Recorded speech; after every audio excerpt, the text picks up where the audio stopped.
Bible గ్రంథంలో దేవుడు అనేక మంది భక్తుల్ని ఆయన పని కొరకు వాడుకున్నట్టు మనకు సాక్ష్యం ఉంది. అపోస్తలుల్లో అందరూ కూడా దాదాపు దేవుని ఆత్మవశులుగా ఉన్నారు. తర్వాత భోజనపు పరిచర్యలో పరిచారకుడైనటువంటి ఫిలిప్పు, స్టెఫను ఇత్యాది భక్తులు సైతం పరిశుద్ధాత్మ వశులుగా ఉన్నట్టు మనకి సాక్ష్యం ఇస్తున్నాడు దేవుడు గ్రంథంలో. ఫిలిప్పు సమరయ ప్రాంతంలో దేవుని వాక్యాన్ని అందిస్తూ ఉన్నప్పుడు దేవుడు ఆయనతో మాట్లాడితే అక్కడి నుండి ఆయన వేరే ప్రాంతానికి వెళ్ళటం జరుగుతుంది. యెరూషలేము నుండి గాజాకు వెళ్ళే మార్గాన్ని కలుసుకోమని చాలాసార్లు చెప్పా, మళ్ళీ ఒకసారి గుర్తు చేస్తున్నా.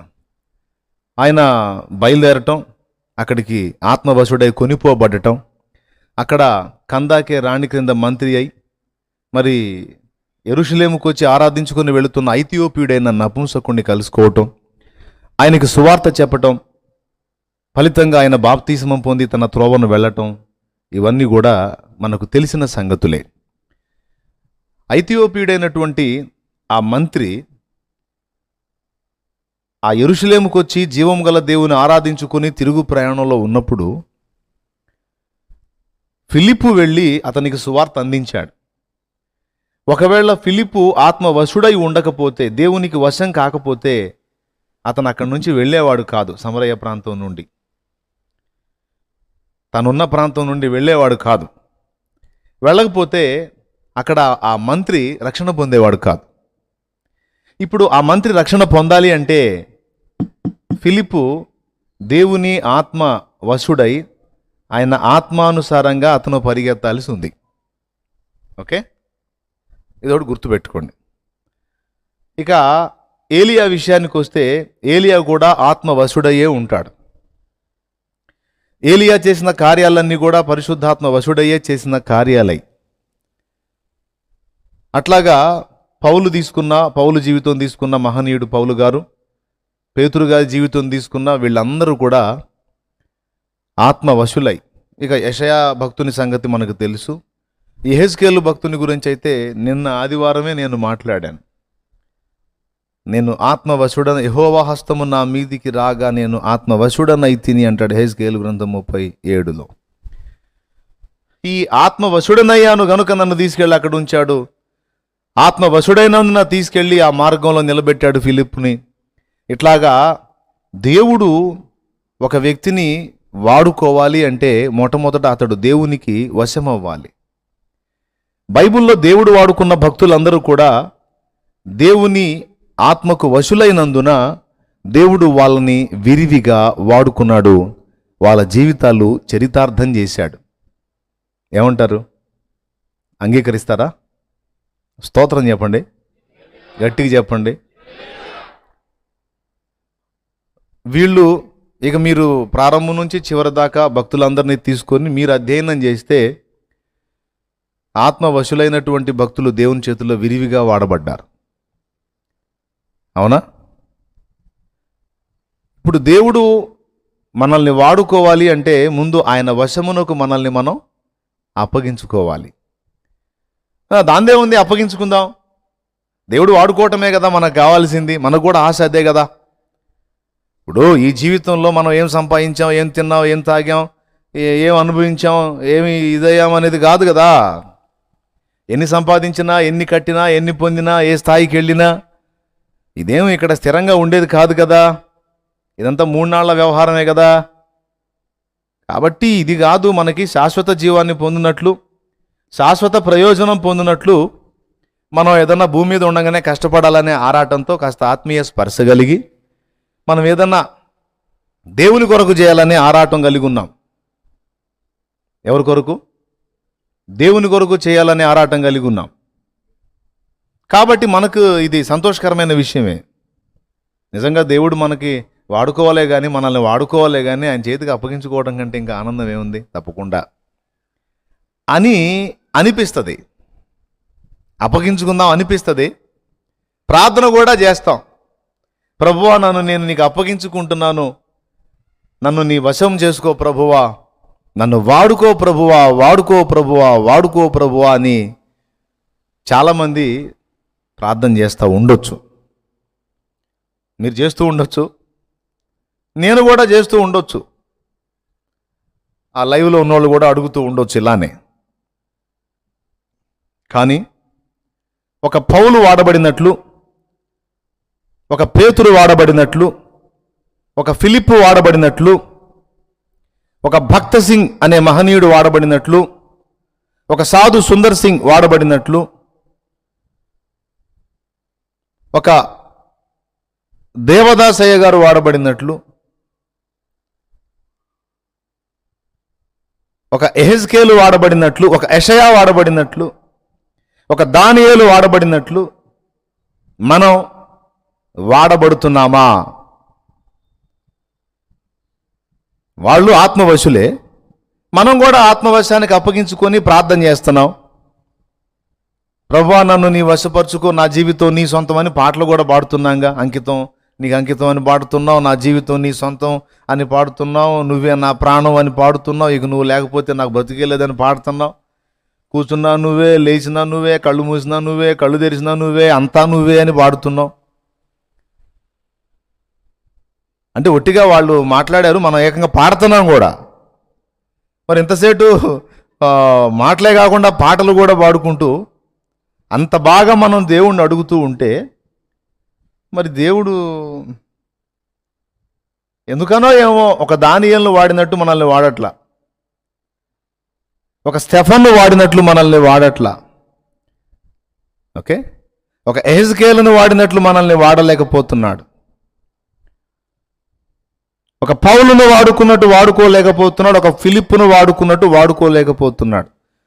అప్పగించుకోకపోతే మన తప్పు, అప్పగించుకున్నా కూడా ఆయన వాడుకోకపోతే ఎవరు తప్పు? మన తప్పు ఎందుకండి? ఇప్పుడు నేను అప్పగించుకున్నానండి, వాడుకోమని నన్ను దేనికైనా, అవునా? మరి వాడుకోకపోతే ఆయన తప్పు, కానీ మన తప్పే ఉంది. మనం ఏకంగా మాటలే కాదు పాటలు కూడా పాడుతున్నాంగా. పాడట్లా? ఏమని పాడుతున్నాం మనం అప్పగించుకునే పాటలు?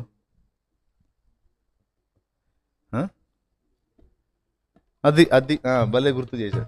ఇదిగో దేవా నా జీవితం. ఒరే కొంచెం మామూలు తెరుగు కొట్టంట, అసలుకి డల్గా ఉంది. ఓకే, ఇదిగో దేవా నా జీవితం, ఆపాదమస్తకం నీకంకితం. ఇదిగో దేవా నా జీవితం, ఆపాదమస్తకం నీకంకితం. శరణం నీ చరణం, శరణం నీ చరణం, శరణం నీ చరణం, శరణం నీ చరణం. ఇదిగో దేవా నా జీవితం, ఆపాదమస్తకం నీకంకితం. దేవునికి మహిమ. పాడుతున్నావా? ఇంకా అసలు ఓల్డ్ సాంగ్. నడిపించు నావా నడి సంద్రమున దేవా, నవ జీవన మార్గమున నా జన్మ తరింప, నవ జీవన మార్గమున నా జన్మ తరింప. నడిపించు నానవా.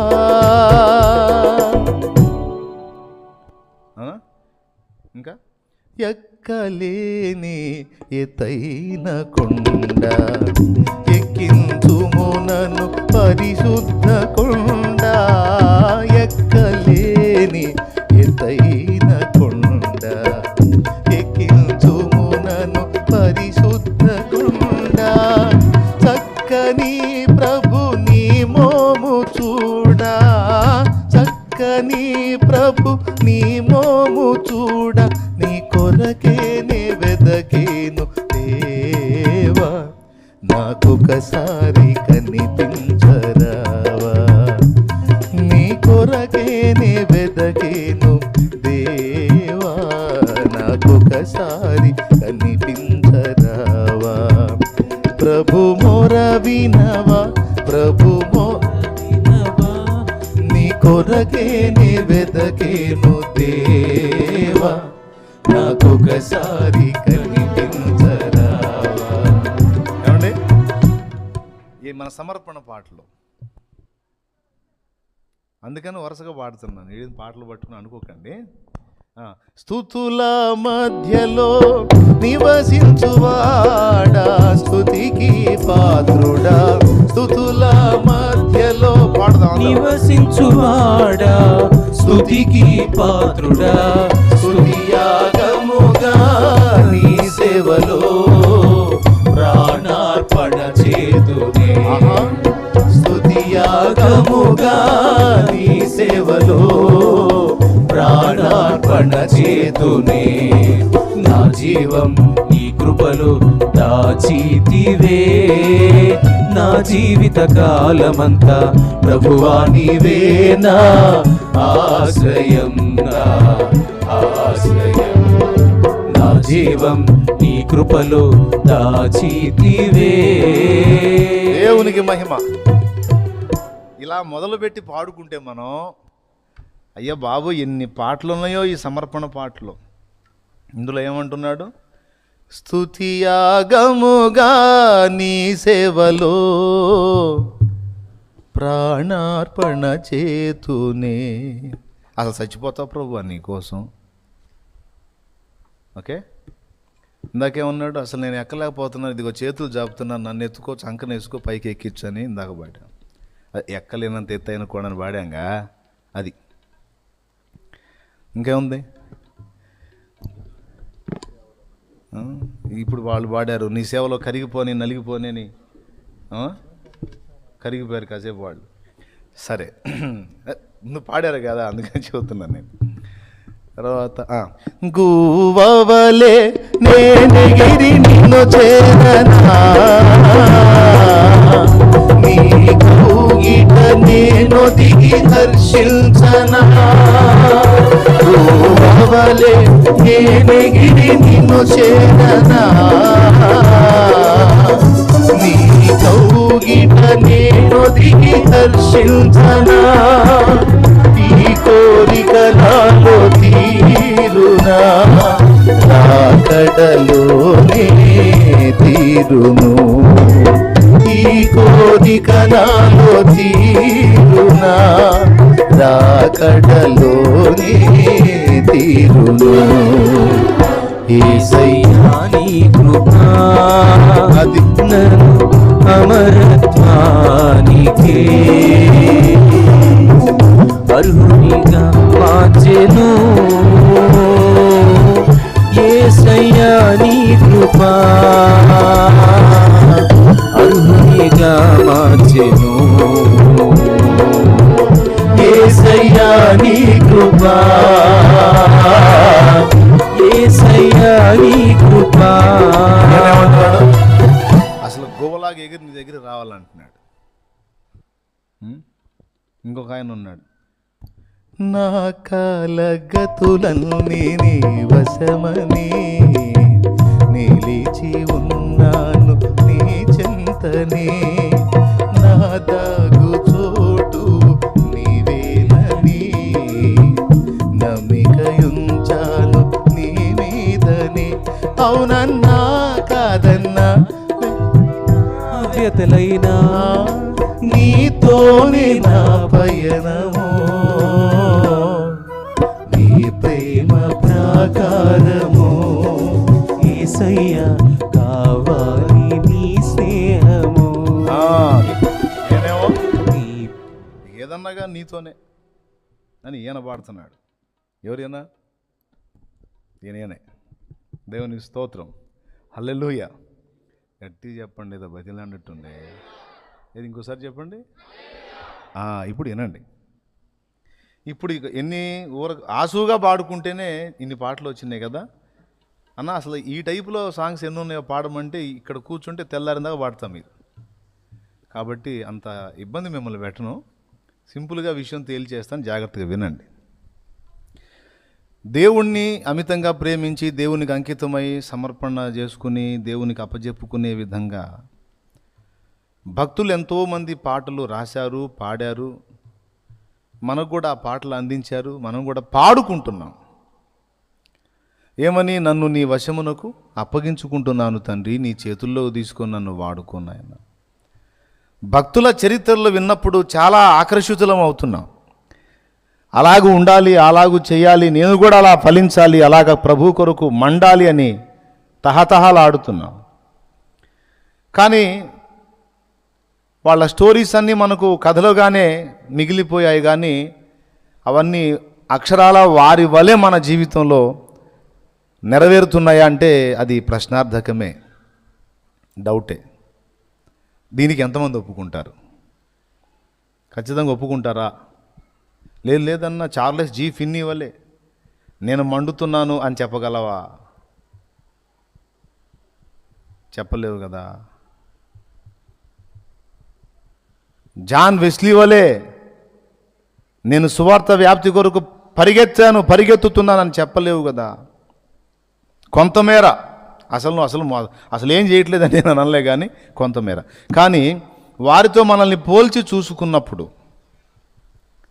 ఖచ్చితంగా మనకి వ్యత్యాసం కనిపిస్తుంది. ఇదొక్కటి మనకు అర్థమైతే చాలు. అదేంది మనం ఇతరులతో పోల్చుకోవటం ఏంటి? అసలు వాళ్ళతో పోల్చుకోవాల్సిన అవసరం మనకేముంది? ఎవరి పిలుపు వాళ్ళది, ఎవరి ఏర్పాటు వాళ్ళది, ఎవరి కొలతలు వాళ్ళవి అనబోతారేమో. దానికి వాక్యమే ఉంది. మీకు ముందున్నటువంటి నాయకుల యొక్క మాదిరి చొప్పున మీరు నడుచుకోవాలి, వారిని చూచి వారి వల్ల మీరు కూడా ప్రయాణం చేయాలనే మాట లేదా బైబిల్లో? చూపించేదా? మీకు తెలుసా? ఉందా? ఒప్పుకుంటారా? ఉంది. మరి వాళ్ళని చూసుకోకపోతే ఎవరిని చూసుకుందామనో? మనకు ముందున్న భక్తులను చూసుకోకపోతే సినిమా వాళ్ళని చూసుకుందామా? వాళ్ళనే కదా మనం చూడాలి. రైట్, అది తప్పేం కాదు. పోల్చుకోవాలి. వారి వల్ల నేను దేవుని సమీపంగా ఉన్నానా, భక్తి చేస్తున్నానా, దేవుని కొరకు ఫలించగలుగుతున్నానా, దేవుని చిత్తం చేయగలుగుతున్నానా, వారిలాగా నేను దేవునికి అందుబాటులో ఉండగలుగుతున్నానా? అట్లాగా మనం ప్రశ్నించి చూసుకున్నప్పుడు చాలా వ్యత్యాసం అనేది మనకి కనిపిస్తూ ఉంది. మనకు ఆశ లేకపోలేదు, మనకు ఆశ ఉంది. దేవుడు కూడా కృపగలవాడు, ఆయన దగ్గర పక్షపాతం లేదు.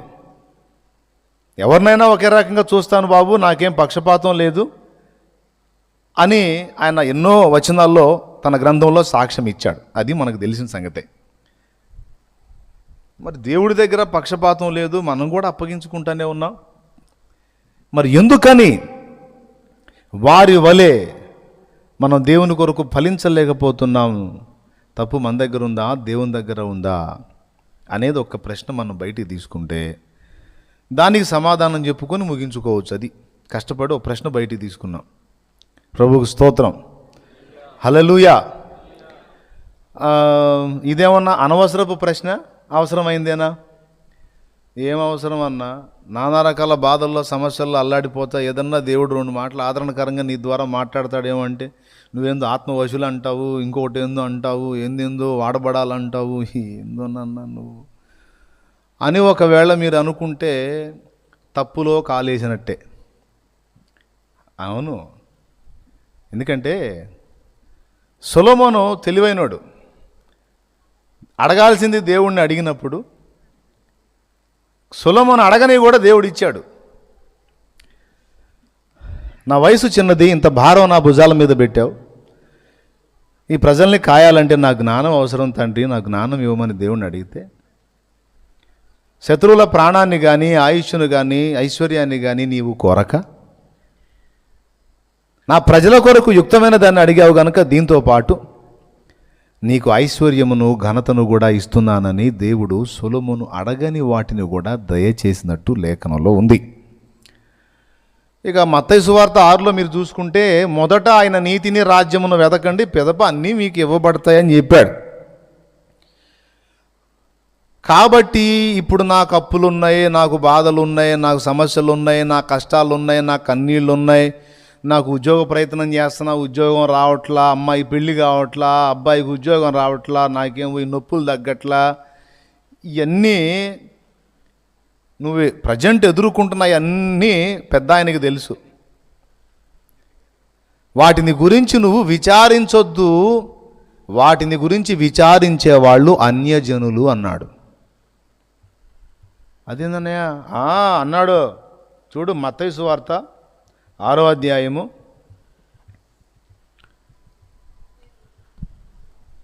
మైకుందా?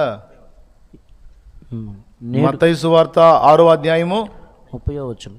నేడుండి రేపు పొయ్యిలో వేయబడు అడవి గడ్డిని దేవుడిలాగు అలంకరించిన ఎడల అల్ప విశ్వాసులారా. ఏమండి, ఆ పైన నుంచి చెప్పుకుంటా వస్తాడు, ఏమి తిందుమో, ఏమి త్రాగుదుమో, ఏమి ధరించుకుందుమో అని మీరు ఏం చింతపడొద్దు, దాని గురించి ఎవరు విచారిస్తారన్నాడు? అన్యజనులు వీటన్నిటిని గురించి. అద్దుగో, ఇప్పుడు ఒక్క మాట ఈ లైవ్లో ఉన్నోళ్ళు, తర్వాత వినేవాళ్ళు, ప్రస్తుతం ఉన్నోళ్ళు ఒక్కసారి మీకు అన్వయించుకోండి. ఈ మాట సెట్ అయిద్దా? సెట్ అయితే నువ్వు అన్యజనుడితో సమానమే. లేదన్నా దీనికి ఆపోజిట్లో ఉన్నానంటే అప్పుడు నువ్వు క్రైస్తవుడివి. చేతులు మీకు లైన్లో ఉన్నాయి కదా? రైట్, స్తోత్రం చెప్పండి. మళ్ళీ చెబుతా, ఏమి తిందుమో, ఏమి త్రాగుదుమో, ఏమి ధరించుకుందుమో, ఈ బాధల్లోంచి ఎట్లా బయటపడుదుమో, ఈ సమస్యల్లోంచి ఎట్లా విడుదల పొందుదుమో, ఇదేమగునో అదేమగునో అని వీటన్నిటి గురించి వేదన పడువాడు అన్యుడో. ఎందుకంటే వానికి సత్యదేవుడు తెలియదు. కాబట్టి నా పరిస్థితి ఏమిటి, నాకు దిక్కెవరు, నన్ను ఆదుకునే వాళ్ళు ఎవరు, నాకు నేనే జాగ్రత్త పడాలి అని వాడు దాని గురించి విచారిస్తాడు. అందులో అర్థం కూడా ఉంది. కానీ నువ్వు నేను విచారపడటానికి లాజిక్ లేదు. అది అందుకే నేను వాటిని పెద్దగా చెప్పండి. ఎందుకు షాలేం రాజన్న వరాలు గుప్పించడు, ఆశీర్వాదాలు చెప్పడు, మీకెందుకు అసలు కుప్పలు కుప్పలు పోసుకుంటారు, మామూలుగా ఉండదు, అసలు మీకు అట్ట దీవిస్తాడు దేవుడు, ఎట్ట దీవిస్తాడని ఆశీర్వాదాలు పోయడేంది అంటే, ఆశీర్వాదం అనేది ఎందులో దాగి ఉందో దాన్ని మీకు అందిస్తా. అర్థమైందా? ఆశీర్వాదాల గంప ఏదైతే ఉందో గంప మీకు అందించడానికి ట్రై చేస్తున్నా, అందులో ఏదో ఒక పీస్ తీసి మీ నోట్లో వేయటానికి కాదు. నేను చెప్పిన విషయాలు మీరు కానీ గైకొన్నట్లయితే ఆ టోటల్గా అసలు ఏదో ఆశీర్వాదాల గంపలో ఏదో ఒకటి నోట్లో వేసుకోవటం కాదు, అసలు గంప గంప నీ సొంతం అయ్యే సూత్రం చెప్తున్నా. దీన్ని తెలుసుకొని చెప్పు, ఒక స్తోత్రం చెప్పు గట్టిగా. అది విషయం. అన్యజనుడు విచారించడంలో అర్థం ఉంది, కానీ నువ్వు విచారించడానికి వీల్లేదన్నాడు. శరీర సంబంధమైన విషయాలను గురించి అసలు సీరియస్గానే తీసుకోవద్దు. పెద్దగా వాటి గురించి నువ్వు దిగులు పడొద్దు, భయపడొద్దు, భంగపడొద్దు, బెంబేలెత్తొద్దు. అది నీ పని కాదని చెప్పేశాడు. ఎందుకు అంటే మనకి ఎంత భరోసా ఇవ్వబడింది. 2 వచనాల్లో స్పష్టంగా రాయించాడు, జంట లేఖనాల సాక్ష్యం. ఫిలిప్పీ పత్రిక 4వ అధ్యాయము 4వ వచనంలోను, పేతురు రాసిన మొదటి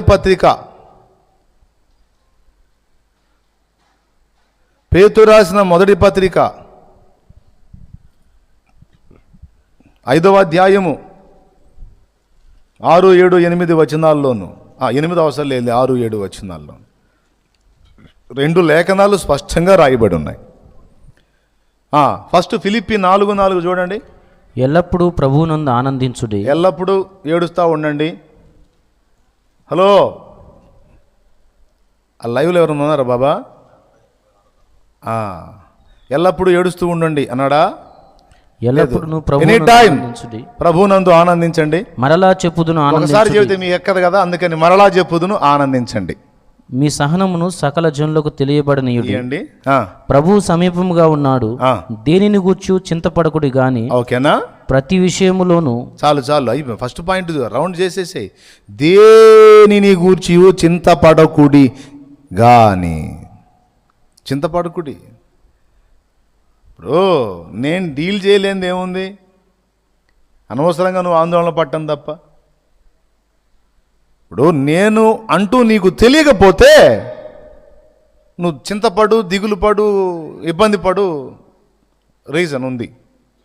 నేను తెలియదు, నీకు ఆదరణ లేదు.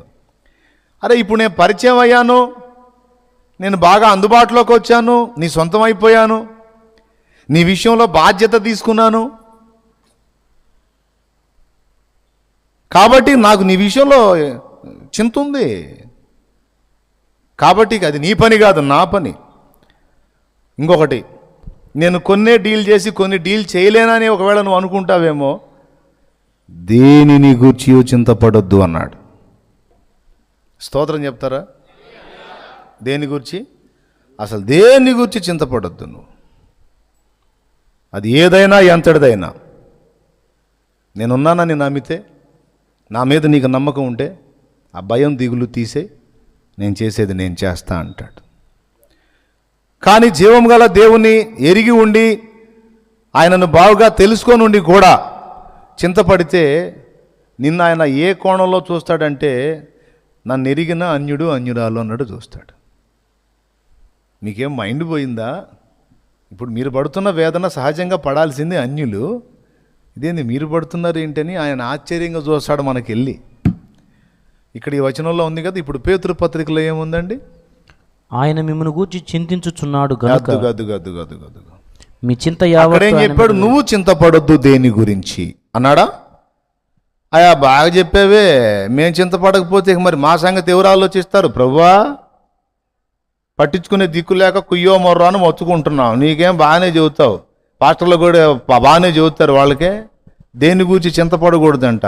ఆయనకి చింతలు లేవని మనం పడకూడదు అయ్యింది అనుకోవచ్చు ఒకవేళ కొంతమంది. మిమ్మల్ని చింతపడొద్దు అని ప్రభు ఎందుకు చెప్పాడు అంటే, ఇక్కడ చెప్తున్నాడు, నేను మిమ్మల్ని ఊచి చింతపడుతున్నాను, ఆ పని నాది. అర్థమైందా?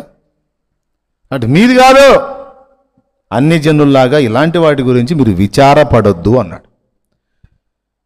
ఇక నువ్వు ఏ సమస్య చెబుతావో నాకు చెప్పు.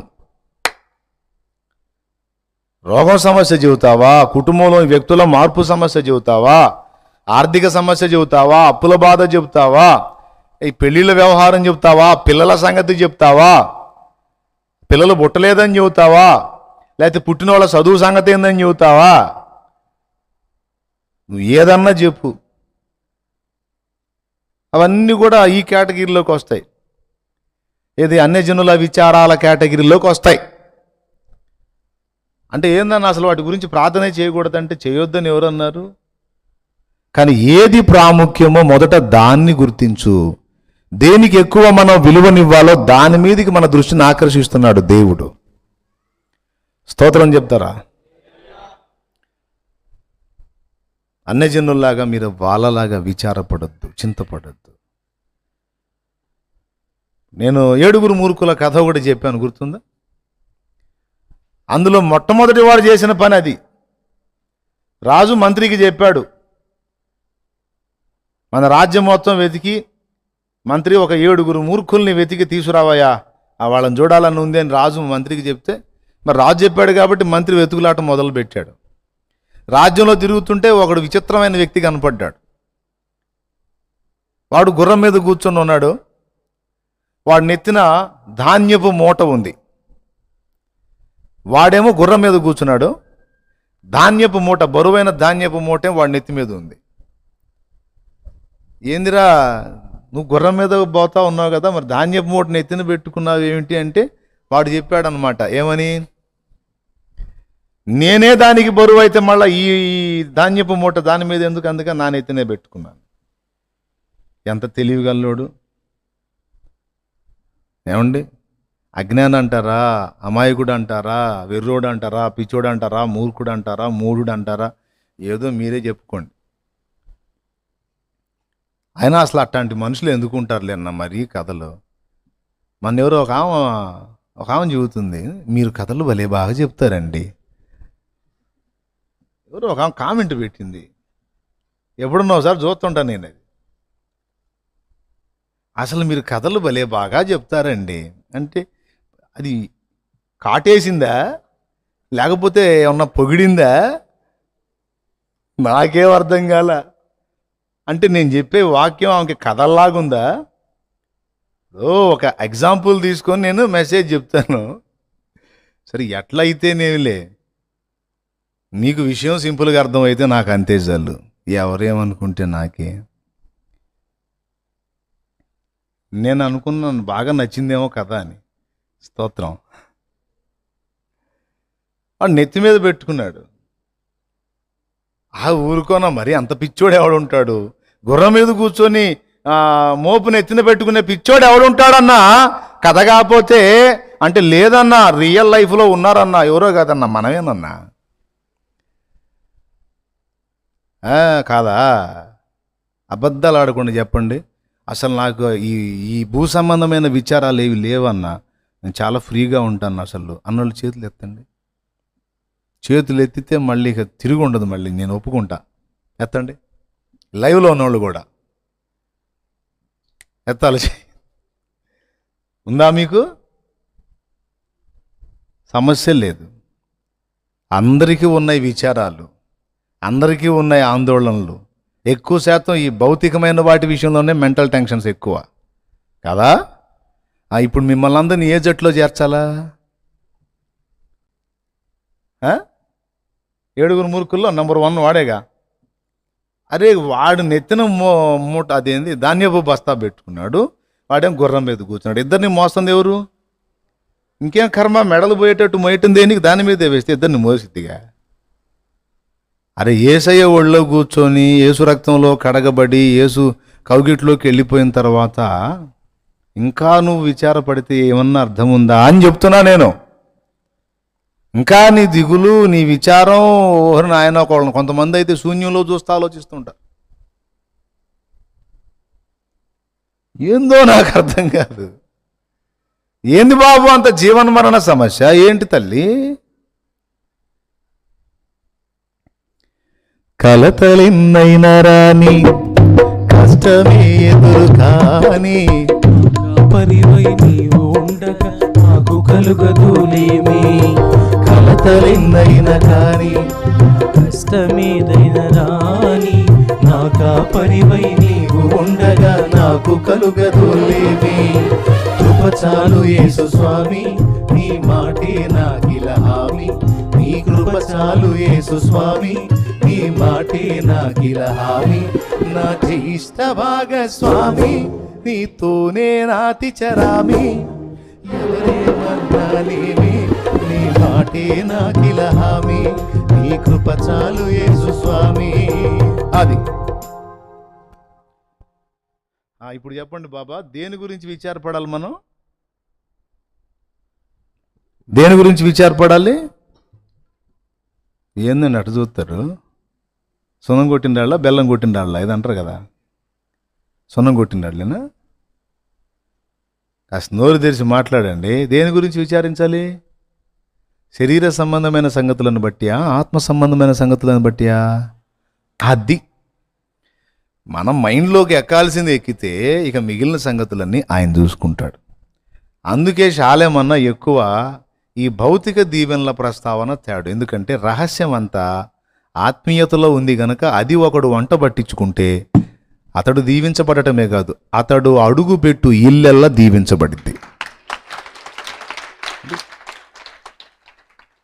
నీకు దీవెన కాదు, అనేకులకు దీవెనగా నువ్వు మారిపోవాలన్నది నా కోరిక, అది నా బాధ. అందుకు ఈ బోధ. ఇప్పుడు విషయానికి వద్దాం. ఇంకా మీకు ఇప్పుడు భౌతిక విచారాలు ఏమైనా ఉన్నాయా? సమస్యలను గురించి విచారాలు ఏమైనా ఉన్నాయా? ఇక ఉంటే మిమ్మల్ని నేను కూడా అన్యుల లెక్కలో రాసుకుంటా. ఎవరి లెక్కలో? ఏం లేవుగా. ఇప్పుడు మర్యాదగా ఆత్మ సంబంధమైన సంగతులు వినండి. ఈ దిశగా మీ ఆలోచనలను నడిపించుకోండి. మీ సమస్యలు ఎలా డీల్ అవుతా వస్తాయో కనిపెట్టండి. ఊరిక మీ మనసుని దేవుని ఆత్మీయత మీద లగ్నం చేసి దేవుని వెతుకున్నట్లుగా మీ మైండ్ని అలా తిప్పండి. ఇక దేన్ని లక్ష్య పెట్టొద్దు.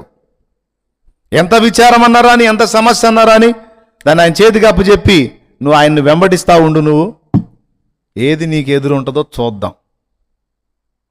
ఉంటుందా? అది సొలొమోను చేసిన తెలివైన పని. కోరాల్సింది కోరాడు కాబట్టి కోరనివి కూడా దేవుడు ఇచ్చినట్లే. మీరు మొదట నా నీతిని రాజ్యమును వెదకండి, అవన్నీ మీకు ఇస్తాను అన్నాడు. ఏ పొద్దు లేచి తిండి గొడవ, బట్టలు గొడవ, ఇంటి గొడవ, ఇది ఈ గొడవలు ఏంట్రా పిచ్చోడ, వదిలే. నా నీతిని నా రాజ్యమును వెతుకు, అవన్నీ ఏముంది, నేను నీ గాక ఎవరికి ఇస్తాను? కాదు బేటా, నీ గాక ఎవరికి ఇస్తాను? నేను శ్రీమంతుణ్ణి, కాకపోతే ఏదో ట్రైనింగ్ పీరియడ్లో ఉన్నావు కాబట్టి కొద్దిగా అవసరాన్ని బట్టి ఏదో కొద్దిగా ఇస్తా ఉన్నాను, ఎక్కువ ఇస్తే అసలు పాడైపోతావు, ఇంత మాత్రం కూడా అందుబాటులోకి రావని. కాస్త కొంచెం కొద్దిగా ఎగస్ట్రాలు అనిపించినప్పుడు కొన్ని ముళ్ళు గుచ్చుతా ఉన్నాను, ఏదో లైన్లోకి రావడానికి, కంట్రోల్లో ఉండటానికి, అంతే. అది కూడా అవసరాన్ని బట్టి అగ్ని వంటి శ్రమలు, అంతే. నేను చెప్పేది ప్రతిదీ కూడా లేఖనం లింక్ అయి ఉంటుంది. అంతమించి అది నువ్వే పెద్ద జుట్టు పీక్కొని ఆలోచించాల్సినంత గొప్ప ఏమీ లేవు. కాబట్టి మీరు మళ్ళీ చెప్తున్నాను, ఇంకా అవన్నీ పక్కన పెట్టి చెప్పే 2 ముక్కలు జాగ్రత్తగా వినండి. భక్తులు అలాగా ఆత్మవశులై దేవుని చేత వాడబడ్డారు, అనేకులకు దీవెనగా మారారు. మనం కూడా దేవునికి అప్పగించుకుంటున్నాం, దేవుడు వాడుకోవడానికి రెడీ అంటున్నాడు. కానీ ఎందుకనో ఆనాటి భక్తుల పరిస్థితుల్లో మనల్ని మనం పోల్చుకుంటే సరితూగా లేకపోగా, అసలు వాళ్ళు కనీసం 80% వెళితే ఒక 20% అన్న మనం రీచ్ అవుతామా లేదన్న ప్రశ్నలో ఈరోజు ప్రయాణం చేస్తూ ఉన్న పరిస్థితి. అసలు ఏం జరుగుతుంది, ఎందుకు ఇలా జరుగుతుంది అంటే, వాళ్ళు ఆత్మ వశులయ్యారు అనే మాట మనం చూసాం కదా. ఎంత అద్భుతంగా అంటే, నయమాను వచ్చి కుష్ఠరోగం తగ్గించుకొని ఎలీషాకి బహుమానాలు ఇవ్వబోయాడు. నాకొద్దులే పో అన్నాడు ఎలీషా. సరేనయ్యా అనేదో 2 మాటలు వేరే సంగతులు మాట్లాడి సెలవు పుచ్చుకొని బయలుదేరాడు. ఎలీషా దగ్గర ఉన్నాడు గెహజీ. అరే మంచిగా పైసలు ఇస్తాను, వెండి బంగారాలు ఇస్తాను, బట్టలు ఇస్తానంటే, రే అబ్బాయి తీసి లోపల పెట్టరా అని పురమాయించకుండా, ఈ పిచ్చోడేంది, ఆయన తినడు, పక్కనోడిని కూడా తినేడు,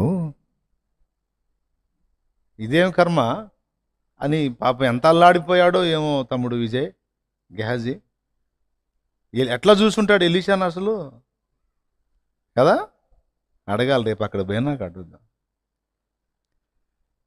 అన్న గెహజీ అన్న ఎట్ట చూసావన్నా అని. నాకైతే తమ్ముడు అప్పుడు మారు మనసు లేదు, సరిగా ఏం తెలియదు కదా. నిజంగా ఎలీషా భక్తుడు మహానుభావుడు చాలా పిచ్చోళ్ళగా కనపడ్డాడు నాకు. అసలు నయమాను మామూలు ఐటమ్ తెచ్చాడా?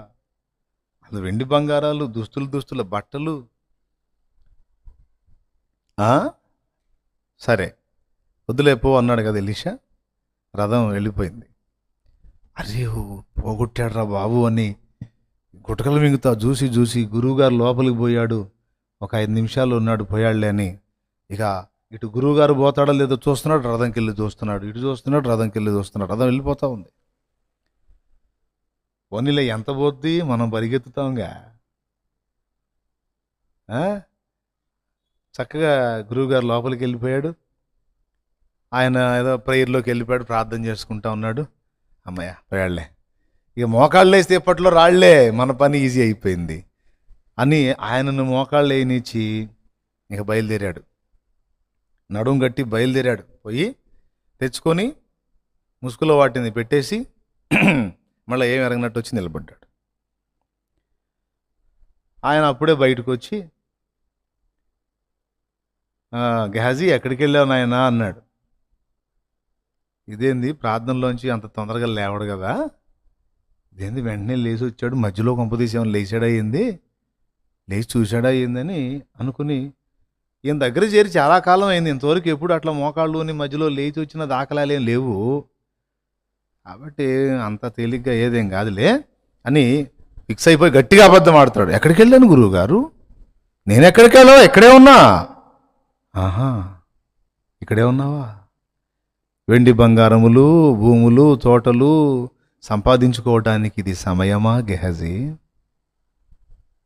కంగు తిన్నాడు. అమ్మా ఈయనకెట్లా తెలుసు?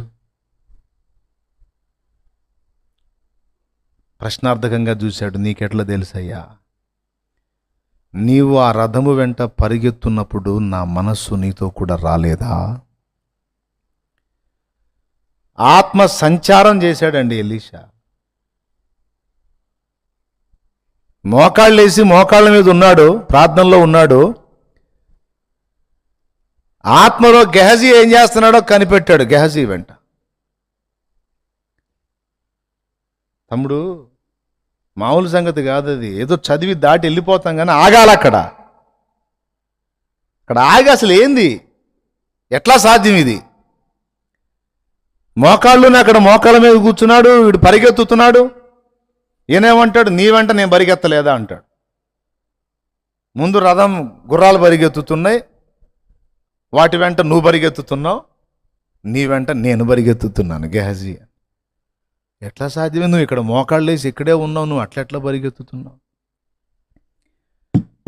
మోకాళ్ళుని వెంటనే అతడు దేవుని ఆత్మవశుడై ఆత్మలో గెహజీ బయట చేస్తున్న సన్నివేశం అంతా చూస్తున్నాడు. ఏమంతస్తు సోదరా అది? ఏమంతస్తు అసలు? అది ఏమెట్టు? ఈ ఒక్కటేనా? చాలామంది భక్తులు యేసయ్య, పౌలు భక్తుడు కూడా, దేహ విషయమై మీకు దూరముగా ఉండను, ఆత్మ విషయమై మీకు సమీపంగా ఉండి మీతో కూడా ఉండినట్లుగానే ఇలాగూ చేసిన వాడిని గురించి ఇదివరకే తీర్పు తీర్చి ఉన్నాను అన్నాడు. ఆయన ఉన్న ప్రాంతంలో ఉన్నాడు, కానీ ఆత్మ విషయంలో మీకు సమీపంగానే ఉన్నాను అన్నాడు. 1 కొరింథీ పత్రిక 5వ అధ్యాయము 2-3 వచనాలు ఒకసారి చూడు. ఇట్లుండి మీరు ఒప్పుంగుచున్నారే గాని మీరు ఎంత మాత్రము దుఃఖపడి. దేహ విషయం ఎన్నో వచనం బాబు? 3వ వచనం. మరి 3 చదవే. నేను దేహ విషయమై దూరముగా ఉన్నను, ఆత్మ విషయమై సమీపముగా ఉండి మీతో కూడా ఉండినట్టుగానే ఇట్టి కార్యం ఇలాగు చేసిన వాడిని గూర్చి ఇదివరకే తీర్పు తీర్చి ఉన్నాను. దేవునికి స్తోత్రం కలుగును గాక. హల్లెలూయా. దేహ విషయమై దూరంగా ఉన్నను, ఆత్మ విషయమై మీతో కూడా ఉండినట్టుగానే అన్నాడా? సరే, వదిలేయండి. 2 కొరింథీ పత్రిక 12వ అధ్యాయము 3వ వచనం చూడు. 14 సంవత్సరముల క్రిందట క్రీస్తు యేసునందున ఒక మనుషుని నేను ఎరుగుదును, అతడు శరీరముతో కొనిపోబడినో శరీరము లేకయే కొనిపోబడినో నేనెరుగను. కానీ అతడు అట్టి మనుషుని నేను ఎరుగుదును, అతడు పరదేశులోనికి కొనిపోబడి వచింపశక్యము కాని మాటలు వినెను, ఆ మాటలు మనుషుడు పలుకకూడదు. అతడు శరీరముతో కొనిపోబడి. మళ్ళా రెండోసారి రెట్టించాడు. మళ్ళా శరీరముతో కొనిపోబడినో శరీరము లేకయే కొనిపోబడినో నేను ఎరుగను, అది దేవునికే తెలియను. అంటే దేహంతో వెళ్ళొచ్చాడో లేదో తెలియదు, కానీ మొత్తానికైతే ఒకటి జరిగింది. ఆత్మలో వెళ్ళొచ్చాడో తెలియదు, దేహంలో వెళ్ళొచ్చాడో తెలియదు, దేహంతో వెళ్ళొచ్చాడో ఆత్మగా వెళ్ళొచ్చాడో తెలియదు, కానీ పరదైసికి వెళ్ళొచ్చాడని తనను గూర్చి తను చెప్పుకున్నాడు. ఎవరు? పౌలు మహనీయుడు. 2 చోట్ల మనకి రిఫరెన్స్ సాక్ష్యం ఇస్తుంది. ఎలీషాను చూస్తే ఎలీషా భక్తుడు కూడా అలాగే లోపల మోకాళ్ళు ఉన్నాడు, లోపల కూర్చున్నట్టే ఉన్నాడు. గెహజీ బయట ఏం చేస్తున్నాడో చెప్తున్నాడు. ఆ మెట్టు, ఆ అంతస్తు మనం కూడా అందుకోవాలన్నది యేసయ్య కోరిక. అది ఆయన పక్షపాతం లేదు ఆయనకి. గట్టిగా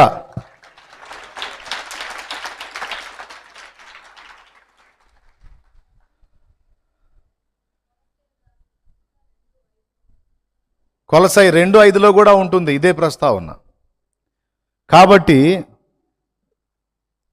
ఈ విషయాలన్నీ కూడా మీరు మనస్కరించి ఆలోచన చేయాలి. నా కోరిక ఏంటంటే, ఇంతమంది వింటున్నారు కదా, ఒక్కళ్ళన్నా ఉండకపోతారా, ఒకళ్ళకన్నా ఎక్కకపోయిద్దా, ఒకళ్ళన్నా ఆ టైపులోకి పట్టబడకపోతారా అన్న ఆశతో చెప్తున్నా.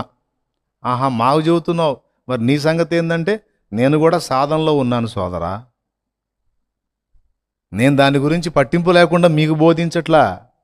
నేను కూడా ఆ విషయమే ఆసక్తి కలిగే ఉన్నా.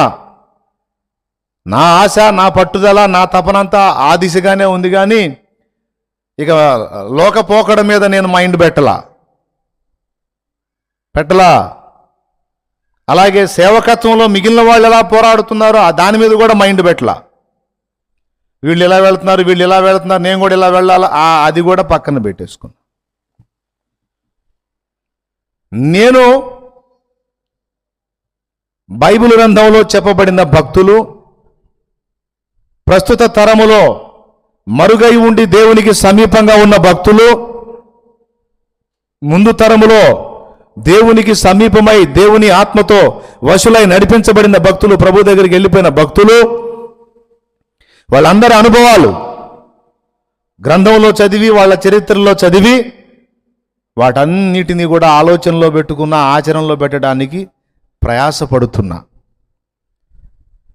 మీకు కూడా అదే నేర్పుతున్నా. ఏదో వేరే ఇప్పుడు లోకంలో మిగిలిన వాళ్ళు ఒక్కొక్కళ్ళు ఒక్కొక్క పందాలో ప్రయాణం చేస్తున్నారు. నేను కూడా అట్లాంటి పందాను కదా ఎంచుకొని ప్రయాణం చేస్తే మీకు కూడా ఈజీగా అదే అభ్యాస్తుంది. కానీ నేను వాటిని వేటిని ఎంచుకోవాలా, ఆ భక్తుల యొక్క భక్తి సాధననే ఎంచుకున్నాను కనుక ఇప్పుడు నాకు ఒక నమ్మకం ఏంటంటే, తయారైతే కొద్దిమంది తయారైనా, గొప్ప మంది తయారైనా సరైన సరికే తయారైద్ది. చెత్త మాత్రం తయారు కాదు.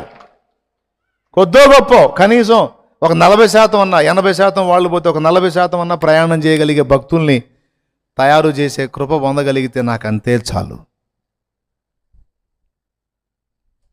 స్తోత్రం చెప్దామా గట్టిగా? ఎందుకని మనకు అది సాధ్యం కావటం లేదు అంటే దానికి కారణం చెప్తాను, వినండి. వాళ్ళకి మనకున్న వ్యత్యాసం, వాళ్ళకు సాధ్యమైంది మనకు ఎందుకు సాధ్యపడదు అంటే, అది ఒక రోజుతో వచ్చేది కాదు. ఒకసారికి ఏదో చిటికలో వచ్చే మంత్రం ఏమీ లేదు. దానికి ప్రత్యేకమైన సాధన అవసరం. ఒక నిర్దిష్టమైన గురి పెట్టుకొని సాధన చేస్తేనే ఆ మెట్టు ఎక్కగలుగుతాడు భక్తిపరుడు అనేవాడు. లేకపోతే కింది అంతస్తులోనే ఉంటాడు. ఇవన్నీ ఆత్మీయుడు ఎక్కాల్సిన మెట్లు. దేవునికి స్తోత్రం కలుగును గాక. ఇప్పుడు చెప్తాను, వినండి.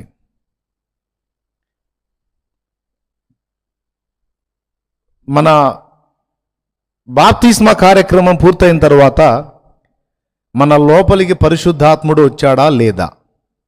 అందరూ చెప్పాలి, గట్టిగా పెద్దగా చెప్పాలి. వచ్చాడు కదా, ఆయన మనలోనే ఉన్నాడు కదా. ఎలా చెప్పగలరు మీరు? ఎలా చెప్పగలరు అంటే, రక్షణానుభవంలోకి వచ్చి ఒక సంఘముగా ఏర్పడినటువంటి సమూహానికి 2 వచనాల్లో పౌలు మాట్లాడాడు మహానుభావుడు. ఏమని? 1 కొరింథీ 3:16, అదే 1 కొరింథీ 6:19. 3:16లో మీరు దేవుని ఆలయమై ఉన్నారనియు దేవుని ఆత్మ మీలో నివసించుచున్నాడనియు మీరు ఎరుగరా? క్రీస్తు యేసునందు పరిశుద్ధ పరచబడి పరిశుద్ధులుగా ఉండుటకు పిలువబడిన కొరింథీ సంఘస్థులారా, దేవుని ఆత్మ మీలో ఉన్నాడన్నాడు. 6:19లో మీ దేహము దేవుని వల్ల మీకు అనుగ్రహింపబడి మీలోనున్న పరిశుద్ధాత్మకు ఆలయమై ఉన్నదని మీరు ఎరుగరా అన్నాడు. ఈ 2 వచనాలు మనకి స్పష్టమైన సాక్ష్యం. ఆయన మనలోకి వచ్చాడు. మీరు మారు మనసు పొంది పాపక్షమాపణ నిమిత్తం మీలో ప్రతివాడు యేసునామమున బాప్తిస్మం పొందుడి, అప్పుడు పరిశుద్ధాత్మను వరము మీకు అనుగ్రహించబడును. అపోస్తలుల కార్యం 2:38. సో బాప్తిస్మం పొంది కడగబడిన ఒక వ్యక్తిలోనికి పరిశుద్ధాత్మ ప్రవేశము జరిగింది. అయితే ఆత్మ మన లోపలికి ప్రవేశించాడు, కానీ పూర్తిగా ఆత్మ పెత్తనం కిందికి మనం అంత తేలిగ్గా రాము. అది ఏదో ట్విస్ట్ అంటారు కదా, అది. ఆత్మ మన లోనికి ప్రవేశించాడు, కానీ ఆయన మన లోపలికి వచ్చాడు, కానీ మనం ఆయన లోపలికి ప్రవేశించి ఆయనకు వశులమగుట అనేది ఒక రోజుతో అయ్యే పని కాదు. అదంత తేలికైన, అంటే తేలికైన పని కాదంటే ఇంకా అందలేని పని ఎందుకన్నా మాకు చెప్పటం అంటారేమో. సాధనతో వచ్చింది. పాటలు పాడటం తేలికైన పనేనా? కారు నడపడం తేలికైన పనేనా? సాధన చేసి నేర్చుకున్నోడికి తేలిగ్గాకేముంది? అంతేనా? విజయ్ పాట ఒకటి పాడు. ఈ మధ్య పాడుతున్నాడు విజయ్ కూడా కదా, మొన్న పాడావు కదా ఏదో పాడపాడు. ఏం పాడావు? అందుకొనుమదేవ ఆరాధనని పాడాడు కదా, పాడాడు. సాధన చేశాడు కాబట్టి మనం అందరం వినగలిగాం. సాధన లేకుండా ఒక ఊర్లో పాడాడు. అసలు అమ్మో ఇప్పుడు గుర్తొచ్చిందో నవ్వుకోలేక. దేవునికి స్తోత్రం, హల్లెలూయా. సాధన లేకుండా పాడితే ఎట్లా ఉంటుందంటే, ఏదో ఏం పాట తమ్ముడు పాడింది, ఆదరణకర్త అనే పాట పాడితే నిద్రపోయే చిన్నోళ్ళు లేచి తలగొట్టుకుంటున్నాడు.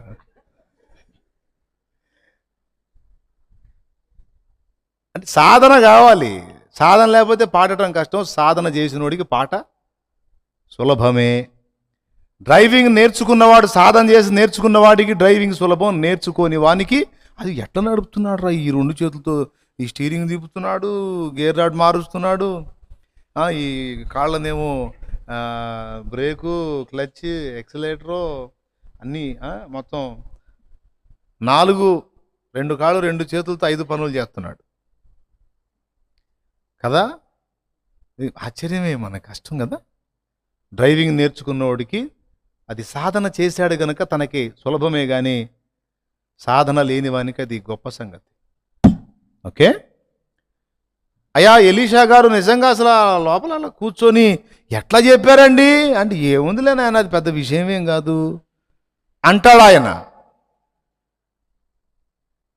పౌలు గారు మీరు అసలు ఎట్లా సాధ్యమైందండి, మీరు ఉన్న చోటే ఉండి అక్కడ సంఘంలో తంతు చెప్పారు, అసలు ఎట్లా సాధ్యమండి అంటే, ఏముందిలే నాయన ప్రార్థన చేస్తే ప్రభువే చూపిస్తాడు నాయన, ప్రభువే చెప్తుంటాడు అని ఆయన సింపుల్గా చెప్తాడు. ఇప్పుడు మీరు వచ్చి ఇప్పుడు నా దగ్గర ఏదో మీకు వింతైన తలాంత ఏదో కనపడింది అన్న, ఎట్లా సాధ్యం అన్నా నీకు అది అంటే నాకేమనిపిస్తుంది, ఏముందిలే నాయన అది సాధ్యం కాకపోవడానికి, అది ఏముంది నాకు మామూలు సంగతి. ఎందుకంటే సాధన చేసి సాధించుకున్నాను కనుక. అది సాధన చేయకుండా ఉన్న వ్యక్తికి వింతైన సంగతి, గొప్ప సంగతి. అక్కడ కీబోర్డ్ వాయించేవాడు ఉన్నాడు, ఏందో ఆ వేళతో టక్కు నొక్కుతున్నాడు. మనం నొక్కామనుకో ఎటు నుంచి ఎడిపోయిద్దో మనకు తెలియదు. వినేవాళ్ళు తలా ఒక ఏందిరా గోల అని తలా ఒకటి వేసిపోతారు. వాయించేవాడు వాయిస్తే హాయిగా అనిపిస్తుంది. కారణం అతను సాధన చేశాడు. అసలు నిజంగా మనం వింతగా చూస్తాం, అసలు ఏంది వేళతో అట్లా ఎట్లా చేస్తున్నాం అంటే, ఏముందిలే ఏందో పెద్ద ఇది వింతగా చూస్తున్నారు అన్నట్టు మనకెళ్ళి చూస్తాడు ఆయన. ఆయనకి అది గొప్ప సంగతి కాదు. అందుకే చెప్తున్నా, ఆత్మవశులమై దేవుని చేతిలోకి మనం వెళ్ళిపోవటం అనేది సాధన చేయకపోతే పెద్ద సంగతి, సాధన చేస్తే మామూలు సంగతే. దేవునికి స్తోత్రం చెప్దాం, హల్లెలూయా గట్టిగా చెప్దామా. అది ఎలా జరిగింది అనేది చెప్తా. ఆత్మ మన లోపలికి ప్రవేశించాడు కదా, కానీ ఆత్మ మన లోపలికి ప్రవేశించాడు. ఇప్పుడు ఆయన మనలో కూర్చున్నాడు అనుకుందాం. ఆయన ఉనికి మనలో ఉంది. దీనికి ఎఫెసీ పత్రిక కూడా సాక్ష్యం ఇస్తుంది. ఒకసారి బైబుల్ ఉన్నోళ్ళు ఎఫెసీ పత్రిక 4వ అధ్యాయం ఒక్కసారి తీయండి. 4వ అధ్యాయము 30వ వచనం చూడండి. దేవుని పరిశుద్ధాత్మను దుఃఖపరచుకుడి, దేవుని పరిశుద్ధాత్మను దుఃఖపరచకుడి, విమోచన దినము వరకు ఆయన మీ యందు ముద్రింపబడి ఉన్నాడు. ఆయన యందు మీరు ముద్రింపబడి ఉన్నారు. ఆయన మీ యందు అటేసేవింది, ఆయన యందు మీరు ముద్రింపబడి ఉన్నారు. అది లెక్క. అంటే పరిశుద్ధాత్మ మనతోనే ఉన్నాడు, మనలో ఉన్నాడు. ఈ మాట యోహాను సువార్త 14వ అధ్యాయము 16వ వచనంలో యేసయ్య చెప్తున్నాడు. లోకము ఆయనను ఎరుగదు గనుక ఆయనను పొందనేరదు, మీరు ఆయనను ఎరుగుదురు గనుక ఆయన మీతో కూడా నివసించును, మీలో ఉండును. మీలో చెప్పండి, అందరు చెప్పండి, నో తెరిసి. మీలో చెప్పాలి గట్టిగా, మీలో. ఇప్పుడు ఎవరికి వాళ్ళు చెప్పండి, రక్షణ పొందిన వాళ్ళందరూ కూడా, నాలో పరిశుద్ధాత్ముడు ఉన్నాడు. గట్టిగా చెప్పండి. లైవ్లో వాళ్ళు కూడా చెప్తున్నారా? చిన్నగా చెబుతారు. నాలో పరిశుద్ధాత్ముడు ఉన్నాడు అనే సంగతి అందరికీ గ్రహింపు దాదాపు ఉంటుంది. లేకపోతే ఇప్పుడు తెలుసుకోండి. ఎప్పుడు నీలోనికి ప్రవేశించడం జరిగిందంటే, ఎప్పుడు నువ్వు ఆయనకు విధేయత చూపావో అప్పుడే నీ లోపలికి ప్రవేశించాడు. విధేయతకు మొదటి అడుగు మారు మనసు పొందుట, బాప్తిస్మం పొందుట. ఆ ప్రక్రియ జరిగిన తర్వాత ఆత్మ నీలోనికి ప్రవేశించాడు. ఇప్పుడు ఆయన నీతో ఉంటున్నాడు. ఎంతమంది ఉంటే ఎంతమందిలో ఒకడే అట్లా ఉంటాడంటే, మరి అలా ఉండటానికి అవకాశం ఉంది కాబట్టి ఆయన దేవుడు, దేవుని ఆత్మ. ఎందుకంటే చెబుతూ ఉంటే అందరికి డౌట్లు వస్తూ ఉంటాయి, అందుకని అది కూడా చెప్తున్నా. ఇంతమంది మనుషులు విడివిడిగా ఉంటే ఎంతమందిలో పరిశుద్ధాత్మ ఒక్కడే ఎట్లా ఉన్నాడంటే, ఇంతమంది కాదు ఇంకెంతమంది అయినా, ప్రపంచ జనాభా మొత్తం ఎంతమంది ఉన్నా అంతమందిలో కూడా తన ఉనికిని ఉంచగల సమర్థుడు ఆయన. దేవునికి స్తోత్రం కలుగునుగాక. హల్లెలూయా. అది దేవుని ఆత్మకున్న సౌకర్యం. మళ్ళీ ఏ వ్యక్తికి ఆ వ్యక్తికి వ్యక్తిగతంగానే ఉన్నట్టు ఉంటాడు. విచిత్రమైన సంగతి అదే.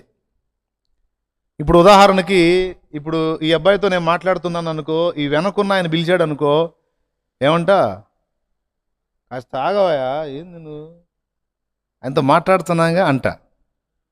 కాదన్న, వినండి, నాకే 2 తలకాయలు ఉన్నాయండి, నువ్వు పిలిస్తే నీకెళ్ళి, ఆయన పిలిస్తే ఆయనకెళ్ళి. మనిషినయ్యా నేను, ఆయన మాట్లాడుతున్నాడుగా అని చిరాకు పడతా. ఈయన మీదే చిరాకు పడుతుంటే ఇటు ఇంకొకడు పిలిచాడు అనుకో, బుద్ధి లేదు నీకు, అవతల ఒకడు చెబుతున్నాగా మళ్ళీ అంటానా అన్ననా, నాకు అవకాశం లేదు, ఎందుకంటే ఒకటే తలకాయ ఉంది కాబట్టి. కానీ దేవుడు అట్లా కాదు.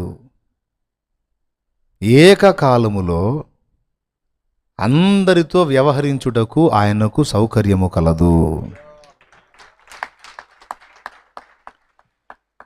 అందుకే భక్తుడు దావీదు, దేవా నీవు నా దేవుడవు అన్నాడు.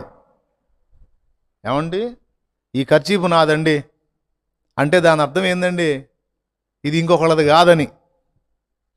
ఇప్పుడు ఆయన, దేవా నువ్వు నా దేవుడవు, నీవే నా స్వాస్యం, నువ్వే నా భాగం అన్నాడు. నేను ఊరుకుంటానేంది? ఇప్పుడు దావీదు భక్తుడు ఆ మాట అంటే నేను ఎట్లా ఊరుకుంటా? అదేందయ్యా భలే పెద్ద మనిషిలాగా ఉన్నావే, నీ దేవుడే నువ్వు సొంతం చేసుకున్నా, మరి నా దేవుడు ఆయన నాకు దేవుడే అని నేను దావీదు మీద తగాదేసుకుంటా. అప్పుడు దేవుడు అంటాడు, ఒరే బాబు, నేను దావీదుకు దేవుణ్ణే, నీకు కూడా దేవుణ్ణే అంటాడు. ఎట్లా కుదిరింది నాయన, ఆయనతో నాతో ఎలా వ్యవహరించగలవు అంటే, ఆ సౌకర్యం నాలో ఉందిరా అని చెప్తాడు. అది ఎట్లా అంటే చెప్తాను వినండి. 10 గంటలకు ఒక వ్యక్తి రోడ్డు మీద ప్రయాణం చేస్తున్నాడు. సడన్గా ఒక ప్రమాదం సంభవించింది. యేసయ్యా అన్నాడు. ఆ 10 గంటల సమయంలో దేవుడు అడ్డుపడి కాపాడాడు. ఆ ప్రమాదం తప్పిపోయింది. అదే 10 గంటలకు ఒకటి ఎగ్జామ్ రాస్తా, దేవా నాకు తెలియదు, నా పక్కన నువ్వు కూర్చుంటేనే, లేకపోతే నా వల్ల కాదంటే సరే కూర్చొని ధైర్యపరిచాడు. అదే టైంకి ఒక తల్లి, ఒక సోదరి ప్రసవ వేదన పడతా, ప్రభువా నాతో కూడా ఉండవా అని అడిగింది. భక్తురాలు నిలబడ్డాడు అక్కడ. అదే టైంలో ఒక భక్తుడు, దేవా నువ్వు నాకు కనబడాలి, నాతో మాట్లాడాలని ఏడుస్తుంటే ఉపవాసం ఉండి, సరే ఎందుకునైనా అంత బాధపడి వచ్చాలని ఆయనతో మాట్లాడుతున్నాడు. అదే టైంలో ఒక భక్తుడు, యేసయ్యా వాక్యం చెప్పడానికి వెళ్తున్నాను, నా పక్కన ఉండవా, వాళ్ళకి కనబడవా, వాళ్ళతో మాట్లాడవా అంటే అక్కడ దేవుడు జోక్యం చేసుకుంటున్నాడు. అసలు ఎంతమంది ఉన్నారు? ఒక్కడేగా, దేవుడు ఒక్కడే కదా. మరి ఎట్లా అంటే, దేవునిలో అందరితో వ్యవహరించుటకు నేనని మనం ఎవరికి వాళ్ళం నేనని చెప్పుకుంటామే, ఆ నేను అనే స్వయం స్పృహ కేంద్రాలు కోటాను కోట్లున్నాయి. అది ఆయన స్పెషల్. అందుకే ఒక్కడే అనేకులుగా మారగలుగుతాడు. అనేక మందితో సంబంధాన్ని ఏర్పరచుకోగలుగుతాడు. మళ్ళీ ఏ వ్యక్తికి ఆ వ్యక్తికి పర్సనల్గా ఎనీ టైం అందుబాటులో ఉంటాడు. ఇది ఎలా సాధ్యం అంటే పోయి అడగండి. ఇప్పుడే తెలుసుకోవాలంటే లేదు లేదు, నిదానంగా తెలుసుకుందామంటే అందరం కలిసి వెళ్తాం కదా, చిన్నగా నిదానంగా, అప్పుడు ఇటు కూడా ఆయన చెబుతాడు. మరి రేపు నిత్యత్వంలోకి వెళ్ళినాక ఇది ఎట్లా సాధ్యం అంటే మనకు తెలియని సంగతులు ఎన్నో పాఠాలు ఉన్నాయి, బోల్డ్ అని పాఠాలు. స్తోత్రం చెప్పండి. మెట్టుకు మీకు డౌట్ లేదు కదా, దేవుడికి ఆ సౌకర్యం ఉంది కదా. ఇప్పుడు పరిశుద్ధాత్మ అందరిలో ఉన్నాడా లేదా? రైట్, అందరిలో ఆయన ఉన్నాడు. నాలో ఉండి నీతో మాట్లాడుతున్నవాడు ఆయనే, నీలో ఉండి నా మాటలు నువ్వు గ్రహించున్నట్లు ఆ గ్రహణ శక్తిని, ఆ జ్ఞానమును అందిస్తూ ఆ ఏకాగ్రత నిలుపుతున్నవాడు ఆయన. ఇదిగో ఈ మాట పట్టుకో, ఈ పాయింట్ చూడు, ఇది నీకు చెందింది, ఇదిగో దీన్ని నువ్వు సీరియస్గా తీసుకో, నీలో ఉండి మాట్లాడుతున్నవాడు కూడా ఆయనే. దేవునికి స్తోత్రం. కాబట్టి ఆయన మనలోకి వచ్చాడు. ఆయన మనలోకి రావటం బాప్తిస్మం ద్వారా అయిపోయింది. ఇప్పుడు మనం ఆయన లోపలికి ప్రవేశించటం అనే ప్రక్రియ చిన్నది కాదు, అది క్రమక్రమముగా జరుగుతుంది. ఎలాగంటే ఈ దేహం మొత్తం కూడా ఒక రాజ్యంతో పోలుద్దాం. ఒక రాజ్యంతో, దేహం మొత్తం ఒక రాజ్యంతో. ఇప్పుడు భారతదేశం ఉంది, ఒక దేశంతో పోలుద్దాం. కాశ్మీర్ గొడవ తెలుసుగా మీకు, ఆక్రమిత కాశ్మీర్ అని ఉంది తెలుసా? ఇప్పుడు పాకిస్తాన్కి మనకి గొడవ దేనికాడ? కాశ్మీర్ దగ్గరేగా. ఆక్రమిత కాశ్మీర్ అంటారు కదండి, అవునా? ఆ కాశ్మీర్ మాది అంటే మాది అని. కొంత భూభాగాన్ని వాళ్ళు ఆక్యుపై చేశారు. వాళ్ళేమంటున్నారు? మా భూభాగం మీరు ఆక్రమణ చేశారు, ఇది మాదని వాళ్ళు తరచుగా ఇందులోకి రావటం, మన వాళ్ళు తరిమి కొట్టడం, మళ్ళీ ఇట్లా ఇతంతంతా జరుగుతుంది. కొంత అయితే ఆక్రమించుకున్నారు, దాన్ని కూడా మనోళ్ళు స్వాధీనం చేసుకోవాలని ప్రయాసపడుతున్నారు. ఇప్పుడు ఆక్రమిత కాశ్మీర్ విషయం మాట్లాడుకుందాం. అది వాళ్ళదా మందా? ఆక్రమిత కాశ్మీర్ వాళ్ళదా మందా? అందరూ చెప్పాలి. మనదే. కానీ ఎవరి వశంలో ఉంది? అవును కదా. కానీ ఆ భూభాగం మనదే, కానీ వాళ్ళ వశంలో ఉంది. మన దేశమంతా కూడా మన వశంలో ఉన్న కొంత భాగము శత్రు వశములో ఉంది. కాబట్టి కొంచెం కొంచెంగా గెలుచుకుంటూ స్వాధీనపరుచుకుంటూ కొంత భాగాన్ని కవర్ చేయగలిగితే మరికొంత భాగం ఇంకా స్వాధీనపరుచుకోవాల్సి ఉంది. స్తోత్రం. ఇది మీకు అర్థమైద్దని జస్ట్ అట్లా పోల్చి చెప్పా. అలాగా ఇప్పుడు మనము ఈ దేహమంతా నీదే ప్రభువా అని పాటలు పాడినా, సమర్పణలు చేసినా, తీసుకో ప్రభువా, వాడుకో ప్రభువా, నీకు అప్పగిస్తున్నా తండ్రి, స్తోత్రం అయ్యా అని మోకాళ్ళేసి అంత మొత్తుకున్నా సరే, ఆయన రెడీ అవుతాడు. ఓకే, నువ్వు చెప్తున్నావు కదా, నేను అదే పనిలో ఉన్నాలే ఆక్రమించుకోవటానికని. కానీ మోకాళ్ళుని ప్రార్థన చేసేంత వరకే, పాటలు పాడి స్తుతించేంత వరకే. కానీ పక్కకి వెళ్ళిన తర్వాత అప్పటిదాకా ఆక్రమించుకో, స్వాధీనం చేసుకో, సొంతం చేసుకో అన్న ఈ దేశంలో చాలా భూభాగము ఇంకా శత్రు వశముననే అప్పగించబడుతుంది. అర్థమైందా? ఇప్పుడు పరిశుద్ధాత్మ దేవుడు ఏం చేయాలంటే క్రమక్రమంగా ఒక్కొక్క భాగాన్ని ఆక్రమించవలసి ఉంది. ఎవరిలో? మనలో. ఒకేసారి మొత్తం ఆయనకి మాటగా అయితే అప్పగించుకుంటున్నాం, కానీ సజీవ యాగముగా ప్రతి భాగములోనూ పూర్తిగా ఆయన అధికారమునకు లోబడినంతగా మనం ఇంకా వాస్తవిక కోణంలో అప్పగింపబడలేదు. చాలామందిలో జరుగుతున్నది ఇదే. ఏమన్నా అర్థమవుతుందని నేను చెప్పేది? ఎంతమందికి అర్థమవుతుంది? స్పష్టంగా అర్థమైతేనే చేయొద్దని, అర్థం కాకపోతే మళ్ళీ చెబుతా, ఇబ్బంది ఏం లేదు. అర్థమవుతుందిగా? చాలా సంతోషం. మనం పాటలు పాడి ప్రార్థనలు చేసి సమర్పణ చేస్తున్నాం, ఆయన కూడా లోపలే కూర్చున్నాడు, ప్రయత్నం చేస్తున్నాడు ఆక్రమించుకోవటానికి. కానీ ఇంకా కళ్ళు అనే భాగము ఆయన వశం కాల, ఇంకా నాలుక నోరు అనే భాగం ఆయన వశం కాల, ఇంకా చెవులు అనే భాగం ఆయన వశం కాల, ఇంకా చెడ్డ చేతలు ఆయన వశం కాల. ఏదో అరాకొర కొద్ది గొప్ప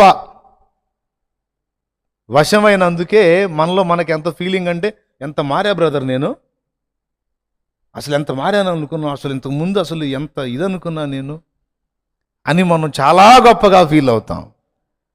అంటే ఏది కొద్ది గొప్ప దేవునికి అప్పగించుకున్నందుకు. కానీ భక్తుల విషయంలోకి వచ్చేటప్పటికి ఎలా జరిగిందంటే, క్రమక్రమంగా ప్రతి భాగమును అలాగా దేవునికి అప్పగించేసుకున్నారు. దీన్ని దేవదాసయ్య గారు పాటలో పాడాడు. తనువు నాదిది గోగై కొనుమియో ప్రభువాని పనికి ప్రతిష్ఠించుమే. తనువు నాదిది గోగై కొనుమియో ప్రభువాని పనికి ప్రతిష్ఠించుమే. దినములు క్షణములు దినములు క్షణములు తీసుకొని అవి నీదు వినతిన్ ప్రవహింపజేయను శక్తి నీయుమి. తనువు నాదిదిగో కై కొనుమియో ప్రభువాని పనికి ప్రతిష్ఠించుమి. ఇప్పుడు కూడా చూడండి, పొరపాటు చేశారు. మళ్ళీ ఏం పొరపాటు అన్నావు? ఆగురా, నా చెవులు పడుతున్నాయి. స్తోత్రం, హల్లెలూయా. ఏంటి పొరపాటు ఏంటంటే, ఇప్పుడే ఏమన్నారు మీరు? దినములు అబ్బా, అంత సమర్పణలోకి వచ్చారా? మరి రోజు గంట కూడా ఇవ్వపోతుంటే నువ్వు నికరంగా పాటేమో దినములు క్షణములు. ఆయన నవ్వుకుంటాడు, అబ్బా ఏం పాడుతున్నావు బంగారు తల్లి, అరే పట్టుమని 2 గంటలు కూడా సమయం ఇవ్వవు కానీ దినములు రోజులు క్షణాలు కూడానా? నవ్వుకోడు. దీసి కొని అవి నీదు అంటే ఎంత సమర్పణ అంటే, ఎలా చేసుకుంటున్నాడు ఆయన అంటే, ప్రతి second, every day, every second నీ వశంలోకి తీసుకొని అంత నీ చిత్తమే నా ద్వారా చెయ్యి. ఒక్క సెకండ్ కూడా నాకొద్దు, ఒక సెకండ్ కూడా నా స్వీయతకొద్దు. నా ప్రతి దినము, ప్రతి క్షణము, ప్రతి నిమిషము, ప్రతి గంట, ప్రతి పూట నీ కొరకే వాడుకో ప్రభువా, ఇదిగో అప్పగించుకుంటున్నాను నా తనువును సజీవ యాగముగా. హల్లెలూయా. తర్వాత ఏమేమి అప్పచెబుతాడండి? ఘనమైన నీ ప్రేమ కారణంబున నీకై పని చేయ చేతులివిగో. చేతులు అప్పచెప్పాడు, చేతులు అప్పచెప్పాడు. ఇక వరుసగా ఒక్కొక్క పార్ట్ అప్పచెప్తాడు. అప్పచెప్పి ఇవన్నీ కూడా నీ వశంలోకి తీసుకొని నన్ను వాడుకో తండ్రి అని. మీరు ఈ పాట 75వ పాటగా ఉంది మహోన్నతుని మనోహర గీతాల్లో, దేవదాసయ్య గారు రచించిన పాట. అందులో ఏమంటాడు? 2వ చరణంలో, స్వరమిదిగో గునుమి వరరాజా నిన్ను గూర్చి నిరతము పాడనిమ్ము, మరియు పెదవులివిగో మహనీయమైన నీ పరిశుద్ధ వార్తతో పరిపూర్ణముగా నింపు. నా పెదవుల్లోనేమో కంప్లీట్గా నీ వార్త నిండి ఉండాలి, నా స్వరములో నీ పాటే మోగాలి.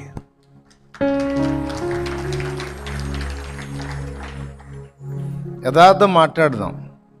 ఇంకా మన స్వరం పూర్తిగా అప్పజెప్పబడిందా? ఇప్పుడు యేసయ్య పాటలు ఇంతసేపు పాడుతున్నాం కదా, మళ్ళా ఏదన్నా సినిమా పాట తగిలింది అనుకో, ఎవరన్నా ఉండి బయట పాడే అవకాశం అయితే ఆ మూలుగుడన్నా ఉంటుంది లోపల. పాటలు పిచ్చోళ్ళకి ఇది బాగా తెలుస్తుంది. ఆటోమేటిక్గా కొంతమంది కాలు కదులుతూ ఉంటుంది మంచి రిథం వినపడితే. కదలదా? అబద్ధాలు ఆడవాకండి, నిజం చెప్పండి. మంచి రిథం వినపడుతున్నప్పుడు ఆటోమేటిక్గా కాలు కాసేపు కదిలినాక సైతాన్ నేనేంటి ఇట్లా అని ముందైతే ఏం జరిగింది కదా, రైట్. కానీ వాళ్ళు ఎలాగైపోయారంటే ఏదో దేహంలో జీవిస్తున్నావు అనే పేరే కానీ పూర్తిగా ఈ శరీరం మొత్తాన్ని నువ్వు ఎలా అయినా వాడుకోవచ్చు అని క్రమక్రమంగా దేవుని ఆత్మకు తమను తాము అప్పగించుకున్నారు. ఇది ఒక పెద్ద పనిగా పెట్టుకొని సాధన చేశారు. దేవునికి స్తోత్రం కలుగును గాక. అన్న ఇది సామాన్యమైన విషయం కాదన్న. ఆ రేంజ్కి అన్ని కంట్రోల్ అయిపోయి పూర్తిగా దేవుని ఆత్మ వశంలోకి వెళ్ళాలంటే ఇది కష్టమేనేమోనన్న అంటే ప్రయత్నం చేస్తే ఆత్మ సహాయం చేస్తాడుగా. కనీసం కొంతలో కొంత. ఏలియా మన వంటి స్వభావం గల మనుషుడే అయిననో ఆత్మవశుడైనాడు కదా. యోహాను మన వంటి స్వభావం గల మనుషుడే కదా. యోహాను యాకోబు ఇద్దరు అన్నదమ్ములు లేరు, ఉరిమెడివారు. జబదయి కుమారులండి, ఉరిమెడివారు. వాళ్ళల్లో ఒకడు కదా మరి యోహాను. దేవునికి స్తోత్రం, హల్లెలూయా. ఆత్మవశుడు.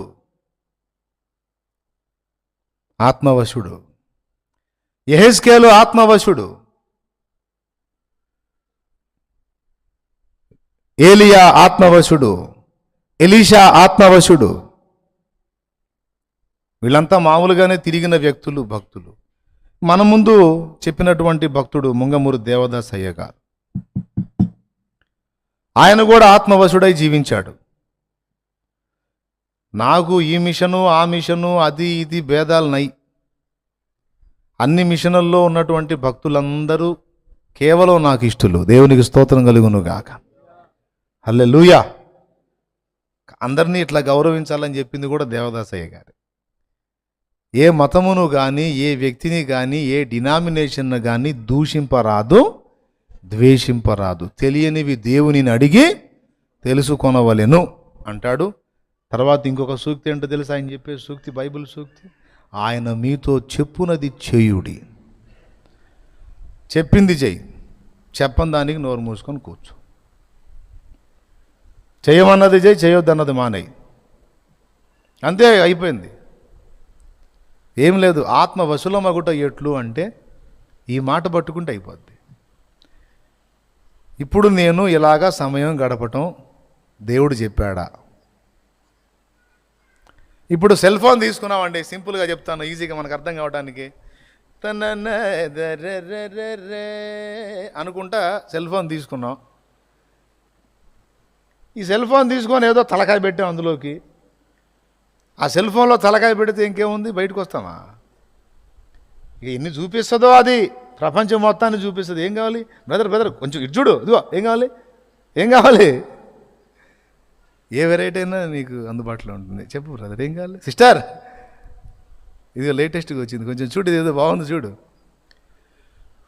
నిజం మాట్లాడుకుందాం మళ్ళీ అనమాట. భక్తులం మనం ఇప్పుడు సెల్ ఫోన్లో వాక్యం చూసే భక్తులు కూడా ఉన్నారు. లైవ్లోకి వచ్చి అచ్చంగా ఇదే చూస్తున్నారా? భక్తే కొంచెం మైండ్ కొంచెం డిప్రెషన్గా ఉంది బ్రదర్, కొంచెం ఫ్రీనెస్ కోసం జస్ట్ కొంచెం జోక్ పెట్టుకుంటాను అంతే. నేను ఇక వేరే చూడను బ్రదర్, జస్ట్ జోక్స్ పెట్టుకుంటాను నేను. జస్ట్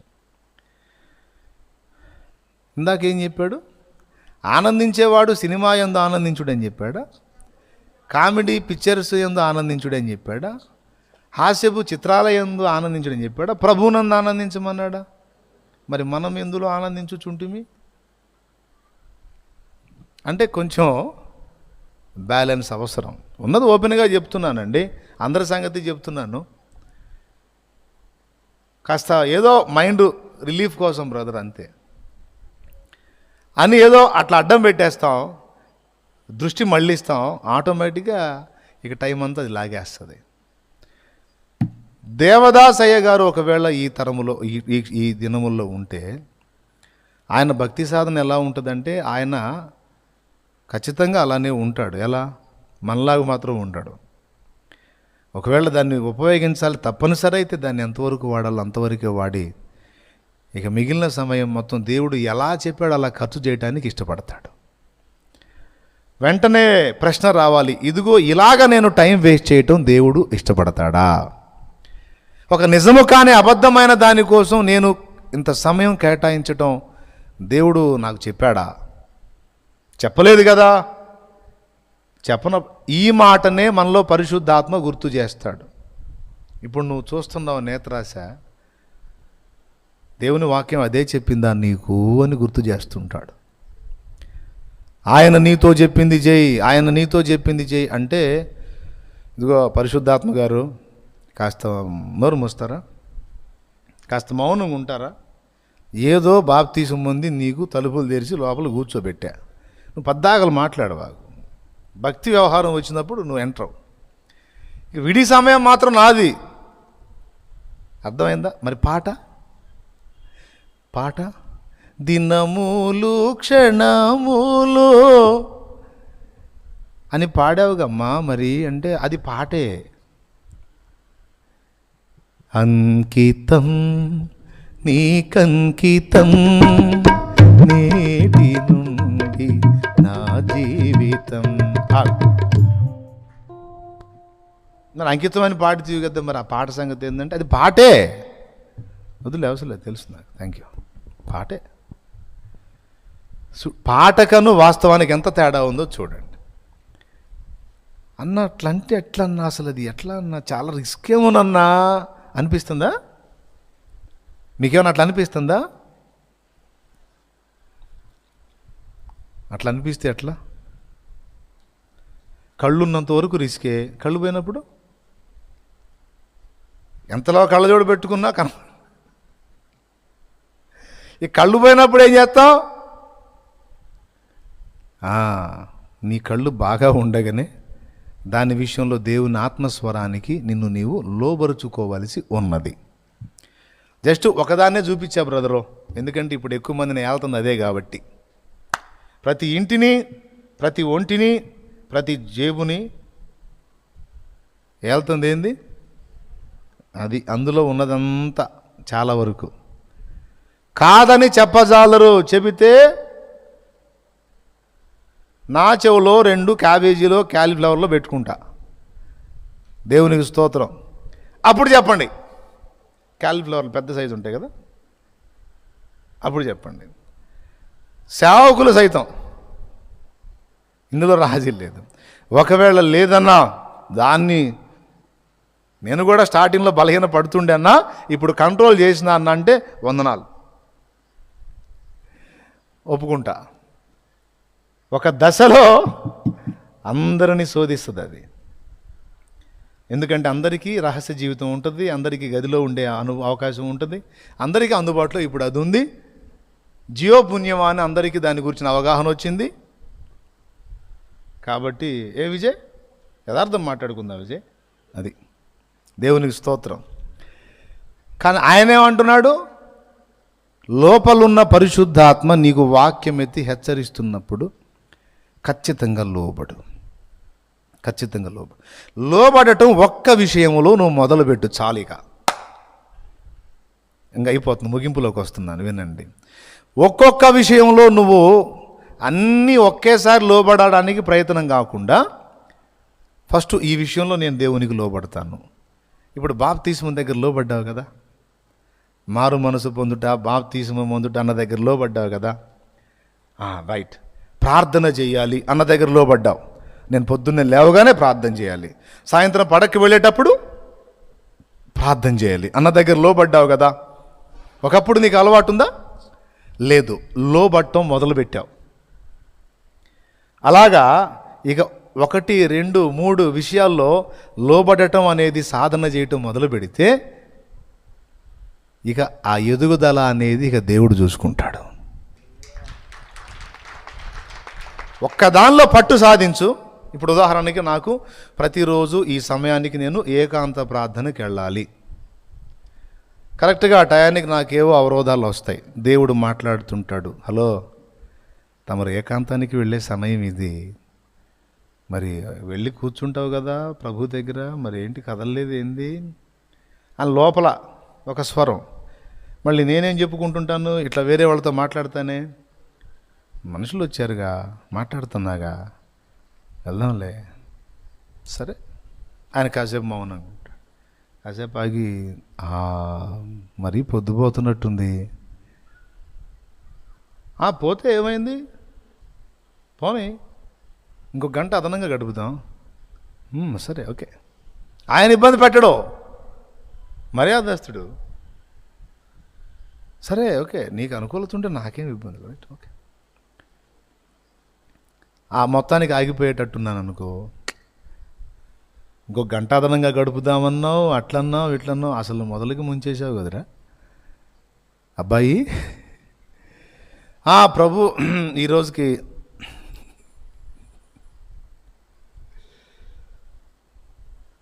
ఇదిగో నీవు లోబడట్లేదు, రేపు ఖచ్చితంగా లోబడతా ప్రభు.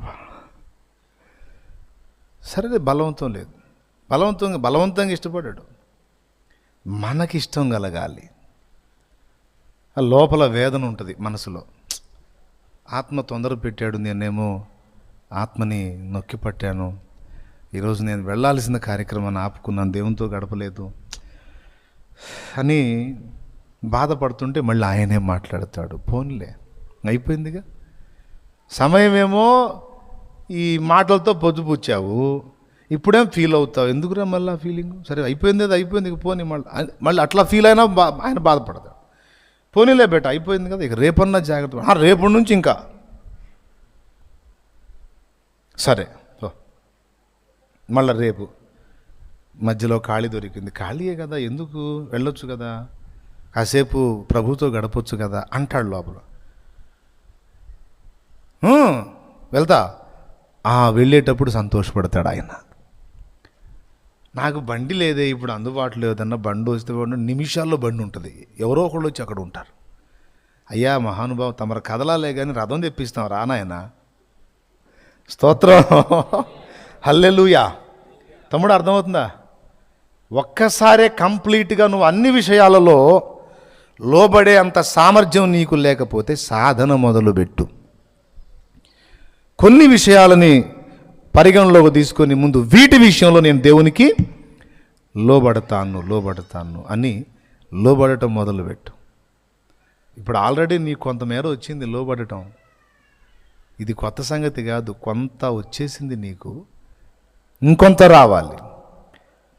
లోపలున్న ఆత్మ ప్రతి విషయంలోనూ నీకు ఇస్తున్న హెచ్చరికను గుర్తించి నువ్వు ఎక్కడికక్కడికి లోబడటం మొదలు పెడితే అప్పుడు నిన్ను ఇంకా తొందరగా ఇంకా ఎక్కువగా వశపరుచుకొని నిన్ను ఆయన చిత్తానుసారంగా తీసుకెళ్తాడు. ఇక ఏ అంతస్తుకైనా నిన్ను ఆయన ఎక్కిస్తాడు. ఇక అయితే దానికి ముందు మొట్టమొదట నీలో ఆయన గుర్తించేది ఏంటంటే విధేయత, లోబడుట. ఇది అర్థమైంది మాసిలామణి గారికి. నేను ఎన్నిసార్లు పాడానో ఈ పాట. లోతైన జలములలో లోతున వినబడు స్వరమా, లోబడుటను నేర్పించి లోపంబులను సవరించు. లోనున్న ఈవులలో లోటైన నా బ్రతుకు లోపించని అర్పణగా లోకేశ చెయ్యుమయ్యా. దేవునికి స్తోత్రం, హల్లెలూయా. నిజంగా ఇప్పుడున్న పరిస్థితుల్లో నిజంగా మనం కానీ అప్పటి భక్తిని సాధన చేయగలిగితే నాకు ఒక గట్టి నమ్మకం ఏంటంటే వాళ్ళకంటే ఎక్కువ బహుమానం మనకు వచ్చింది. ఈ మాట మళ్ళీ చెప్పనియండి. ఇప్పుడున్న ఈ పరిస్థితుల్లో మనం అప్పటి భక్తిని కానీ సాధన చేయగలిగితే అప్పటి భక్తుల కన్నా కూడా మనకు ఎక్కువ బహుమానం ఉంటుంది యేసయ్య దగ్గర. ఎందుకు తెలుసా? వాళ్ళ టైంలో ఇప్పుడు మనకు నన్ను శోధనలు లేవు. దేవునికి స్తోత్రం. అరే నాయన ఎన్ని బాబోయ్ అన్నీ ఎటు పక్క పట్టినా ఉచ్చులేనా అంటే ఒకవేళ వాళ్ళు నవ్వుకుంటారేమో, ఏడిసారు మీకు అయ్యి ఉంటే మాకున్నాయిలే అంటారు. ప్రతి తరంలోనూ మనుషుల్ని వేరే రకాలుగా తిప్పడానికి శత్రువు ఏదో ఒక కుట్ర పన్నుతానే ఉన్నాడు. మా టైంలో మాకున్నాయి అని చెప్తారేమో, చూద్దాం. అది కూడా నేనైతే చాలా ఫీల్ అవుతూ ఉంటాను. అయా దావీదు గారు మీ టైం వేరు, మా టైం వేరు. అయా ఏలియా గారు, ఎలీషా గారు మీ టైం వేరు, మా టైం వేరు. మనకు ముందున్న భక్తులు, అయ్యా దేవదాస్ అయ్య గారు మీ టైం వేరు, మా టైం వేరండి. మీకు సెల్ ఫోన్ లేదండి, మాకుంది అయ్య గారు. దేవునికి స్తోత్రం, హల్లెలూయా. ఈరోజు మాకున్న సౌకర్యాలు మీకు ఆనాడు లేవు కాబట్టి మీకు ఇంకా వేరే ఆలోచన. ఇప్పుడు వాళ్ళకి టీవీలు లేవు, ఏదో రేడియో ఒకటి ఉండేది, దాని దగ్గర ఏం టైంపాస్ చేస్తారు. కాబట్టి మోకాళ్ళుని దూరదర్శనాలు చూసేవాళ్ళు కాదు, మోకాళ్ళుని పరలోక దర్శనాలు చూసేవాళ్ళు మోకాళ్ళుని. ఇప్పుడేమో మన మోకాళ్ళుని పరలోక దర్శనం చూసేంత ఉంది. ఫస్ట్ మొన్నటిదాకా దూరదర్శనం వేలింది. దూరదర్శనం అంటే ఏంటండి? అబ్బా, టెలివిజన్ ఏలింది. ఇప్పుడు సెల్విజన్ వెళ్తుంది కదా. ఇవన్నీ లేని దినాల్లో వాళ్ళు వెనకటి రోజుల్లో, ఇప్పుడు విద్యుత్ సౌకర్యం ఉంది, ఇంత టెక్నాలజీ డెవలప్ అయింది, బాగుంది. నా చిన్నతనంలో కూడా బాగా, నా చిన్నతనంలో 10 ఏళ్ల ప్రాయంలో పల్లెటూళ్ళలో చూస్తే 7 పడకల మీదకి వెళ్ళిపోయేవాళ్ళు. ఇప్పుడు పల్లెటూళ్ళలో 12 దాకా కూడా వండుకోవట్లా. వాళ్ళు కూడా తన్నే అనే పనిలో ఉన్నారు. వాళ్ళు కూడా ఇది, వాళ్ళకు కూడా పెద్ద పెద్ద సెల్ ఫోన్లు వచ్చినాయి. ఈ పరిస్థితి. కాబట్టి మనకు ముందు తరాల వాళ్ళకి మనకు పోల్చుకుంటే ఇప్పుడు మనకున్నంత సౌకర్యాలు ఆనాడు వాళ్ళకి లేవు. కొంచెం భక్తి సాధనకి అనువైన వాతావరణాలు అవి. ఇప్పుడు భక్తిహీనతకు అనువైన వాతావరణం ఇది. ఈ వాతావరణంలో ఆ భక్తిని మనం సాధన చేయగలిగితే ఖచ్చితంగా అంత్యకాలపు సంఘాన్ని సిద్ధపరచడానికి అద్భుతమైన ఏలియాలుగా దేవుడు మనల్ని వాడుకుంటాడు. గట్టిగా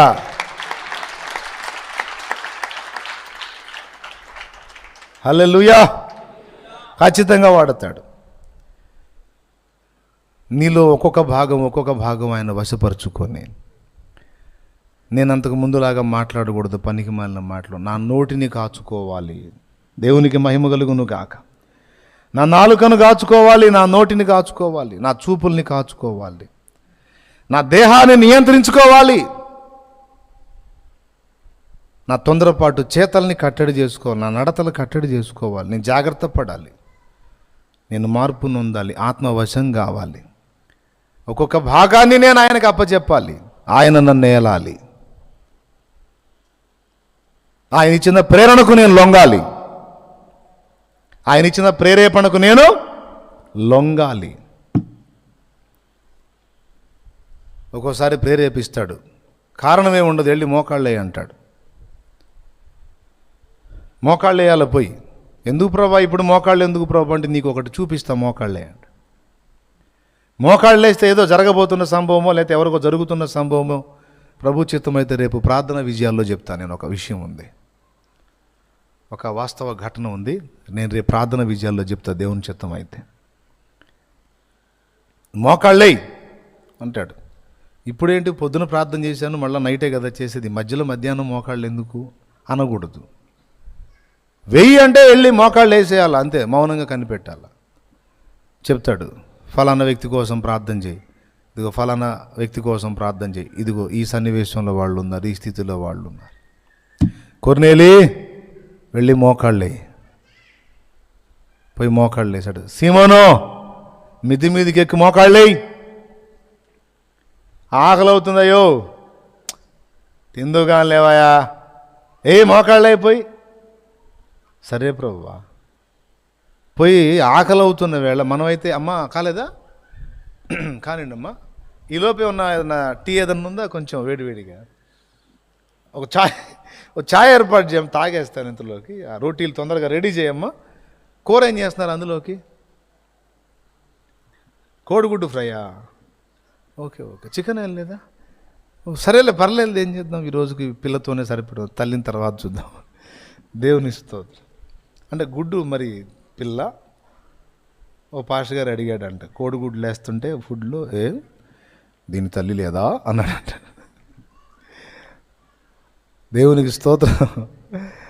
అట్లాగా ఈ మీటింగ్లో ఏం పెట్టలా. వాళ్ళు భోజనము సిద్ధపరచుచుండగా సీమోను పేతురికి పరిశుద్ధాత్మ ప్రేరేపిస్తున్నాడు లోపల.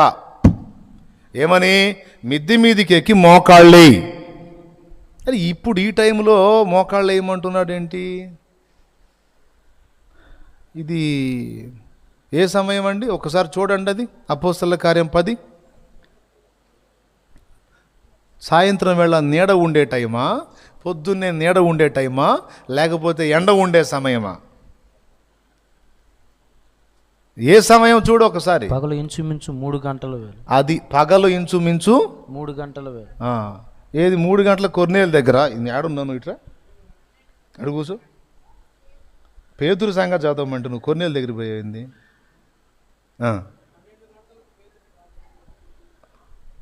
ఎక్కడుంది వచనం? ఎక్కడుంది చెప్పు నాన్న. శామ్యూయల్ వచనం ఎక్కడుంది? 9వ వచనం చదువు మరి. అందులో చెప్పు, మైకులో వాళ్ళకి వినపడిద్ది. 10వ అధ్యాయం 9వ వచనం. అది మరునాడు వారు చాలాగా అయిపోయింది. రిఫరెన్స్ చెప్పా, వాళ్ళు చూసుకుంటారు. ఇక అది ఏ టైం అండి? 12 గంటలకు. ఎక్కడెక్కాడు? అది అసలు ఆ టైంలో మరి మిద్దె మీద 2వ స్టేర్ ఉందో, లేకపోతే ఎండకెళ్ళి మోకాళ్ళు వేసాడో ఊహించండి. చర్మకారుడైన సీమోను ఇల్లది, మిద్దె మీద 2వ స్టేర్ ఉందో లేకపోతే లేదో తెలియదు, కానీ అది ఎండవేళ. 12 గంటలకి భయంకరమైన ఎండ. కడుపులో మండుతుంది, పైన నెత్తి మండుతుంది. దేవుడు ఏమంటున్నాడయ్యా? అయ్యా ఆత్మ ఏమంటున్నాడు? వెళ్ళి మోకాళ్ళే అంటున్నాడు. మనం వేస్తాం. అసలు నేను వచ్చి చెప్పినా కూడా అయ్యా కొంచెం మోకాళ్ళు అయిపోయింది ఏందని వేసేది. ఎక్కడ? గదిలో చేస్తారు. కాదు, మిద్ది మీదకి పో అన్న. ఎండన్నా ఎండ లేదు, ఏం లేదు. వెళ్ళి మోకాళ్ళు వేసాడు అంతే. మోకాళ్ళుని ప్రార్థనలో ఉన్నాడు. ఆకాశము తెరవబడుతుంది. హల్లెలూయా. దేవుని ఆత్మ మాట్లాడితే ఆ మాంతం వెళ్ళి మోకాళ్ళు వేసాడండి. ఇదేంటి నాకు ఈ టైంలో ఈ ప్రేరణ వస్తుంది ఏంటి, ఇప్పుడు ప్రార్థన చేయమని ప్రేరణ వస్తుంది ఏంటి అని గుర్తుపట్టాడు. ఏమని వస్తుంది తెలుసా? ఫుడ్ ఇంకా రెడీ కాలేదు కదా, ఎందుకు ఇక్కడ ఒట్టిగా టైం వేస్ట్, వెళ్ళి మోకాళ్ళు వేయచ్చు కదా, కాసేపు ప్రార్థనలో గడపచ్చు కదా, ఈ టైం ఎందుకు వేస్ట్గా పోనీయటం, అంతేలే ఇదేదో బాగుంది పోయి కాసేపు మోకాళ్ళు లేదు అన్నట్లు. ఈ ప్రేరణ ఎందుకు వచ్చింది? సరేలే ఎందుకోలే పోయి మోకాళ్ళు వేద్దాం, ఆత్మస్వరం వినపడుతుందిగా అని మోకాళ్ళు వేసాడు. మోకాళ్ళు వేసాడో లేదు, ఇక ఆ మనసుని దేవుని వైపు లగ్నం చేశాడంతే. ఆకాశం తెరవబడి 4 పెద్ద చెంగులు పట్టబడిన దుప్పటి వంటిది ఒకటి దిగి సీమోను ముందుకు వచ్చింది. ఒకవేళ ఆత్మస్వరం విని ఆ టైంలో ప్రార్థన చేయడానికి వెళ్ళకపోతే, మిద్ది మీదకి ఎక్కకపోతే కొర్నేలు ఇంటికి వెళ్ళేవాడు కాదు, అక్కడున్న అన్ని జనాంగం అంతా రక్షింపబడేవాళ్ళు కాదు. స్తోత్రం. సో దేవుని ఆత్మ లోపల ప్రేరణ కలిగించాడు, వెంటనే విధేయత చూపాడు. దేవుడు మాట్లాడతాడు ఒక్కోసారి, నువ్వు వెళ్ళి మోకాళ్ళు అయిపో, నేను కొన్ని చూపిస్తాను నీకులే, పా మోకాళ్ళు అయిపో. ముందు ఇక్కడ లోబడాలి, ఫస్ట్ దీన్ని సాధన చేయండి. దేవుడు నీకు ప్రేరణ కలిగించినప్పుడల్లా వెళ్ళి మోకాళ్ళ మీద ఉండి కనిపెట్టడం ముందు సాధన చేయి. అన్నీ నియంత్రించే శక్తి నీకు దేవుడు ఇవ్వకపోతే అప్పుడు అడుగు. అయిపోయింది ఇక ముగింపు. మోకాళ్ళలోనమని ఆత్మ నిన్ను ప్రేరేపించినప్పుడు నువ్వు లోబడటం మొదలు పెడితే, ఇక ఒక దానిలో లోబడటం మొదలు పెడితే ఇక ఆయన ఏది చెప్పాలనుకున్నాడు అది చెప్తాడు, నిన్ను పంపుతుంటాడు, నడిపిస్తుంటాడు, చూపిస్తుంటాడు. ఇక అన్నీ ఇక ఆయన దగ్గర అవుతాడు. ఇక అన్నీ నీకు చూపిస్తా, నిన్ను ఇంకా ఆకర్షించుకుంటాడు ఆయన. అయితే ఈ విషయాన్ని జాగ్రత్తగా గుర్తుపెట్టుకొని ఆయన వశమునకు అప్పగించుకొని, ఇక గ్యాప్ దొరికిందా?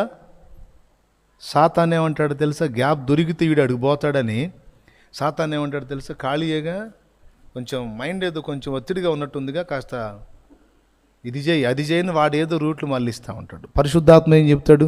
దీన్ని ఇలాగా మోకాళ్ళు వేసి ఉపయోగించు, కనిపెట్టు, అలవాటు చేసుకో, ఏం పోయింది, నష్టమే ఉంది అని ఆత్మ మాట్లాడుతుంటాడు.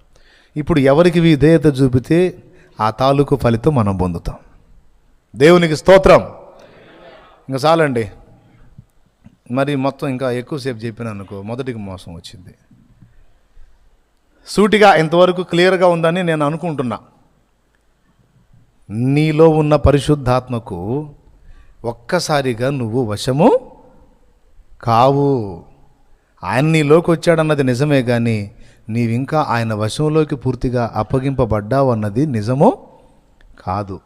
కానీ పాట పాడతావు, మాట్లాడతావు, ఏదో అందరూ పాడారు కాబట్టి నేను కూడా పాట పాడాలి.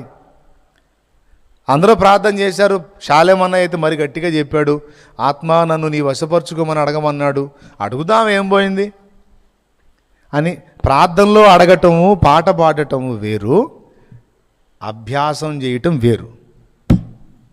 నేను ప్రార్థన చేయటమే కాదు, పాడటమే కాదు, ఈ రోజు నుంచి ప్రయత్నం కూడా చేస్తా. నాలో వినబడుతున్న ఆత్మస్వరాన్ని గుర్తుపెట్టి ఆయన వద్దన్నవన్నీ ఆగుతా, ఆయన చెయ్యమని ప్రేరణ ఇచ్చినవన్నీ చేస్తా అని కనిపెట్టడం మొదలు పెడితే, నీలో నువ్వే కనిపెట్టడం మొదలు పెడితే ఖచ్చితంగా ఆయన స్వరాన్ని నువ్వు గుర్తుపట్టగలుగుతావు, ఆయన నడిపింపులోకి వెళ్ళగలుగుతావు. ఆ విధంగా వాళ్ళు సాధన చేసుకున్నారు కాబట్టి ఫిలిప్పో లేచి నీ నడుము కట్టుకో. ఏంది నాకు ఈ ఆలోచన వస్తుంది?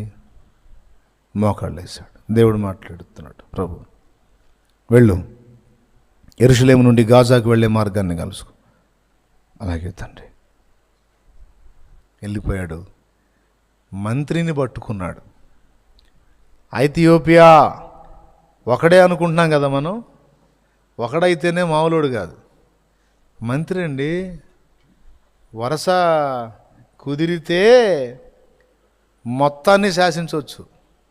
ఏముంది, మంత్రి పోయి రాణికి సువార్త చెప్తే రాణి మారు మనసు పొంది, మంత్రి మారు మనసు పొంది, ఇద్దరు మారితే ఏముంది, రాజ్యమే చేంజ్ అయ్యే అవకాశం ఉంది. అది కాబట్టి మారకపోని ఒకడైనా దేవునికి ముఖ్యమే. కానీ ఆ ఒక్కడి కోసం ఫిలిప్పు పరిగెత్తడం ఉంది చూశారు. అక్కడ ఎంత సున్నితమైన విషయం అది, ఎంత సెన్సిటివ్ పాయింట్ అది. ఇదండి కీలకమైన విషయాలు గుర్తుపెట్టుకొని భక్తి సాధన ఈ కోణంలో చేస్తే మీరిక ఒట్టి మనుషులుగా ఉండరు. ఏదో ఏలియాలు ఎలీషాల కథలు చెప్పుకొని ఆనందపడటం కాదు, నీలో ఆ అనుభవాలు ప్రజలు చూడగలుగుతారు.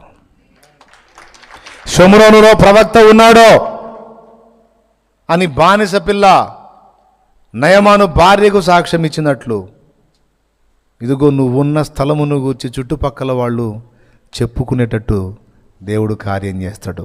ఫలానా దగ్గర దేవుని ఆత్మ నడిపింపగలిగిన సోదరి ఉంది, సోదరుడు ఉన్నాడు, ఇదిగో వారు దేవుని సంబంధులో,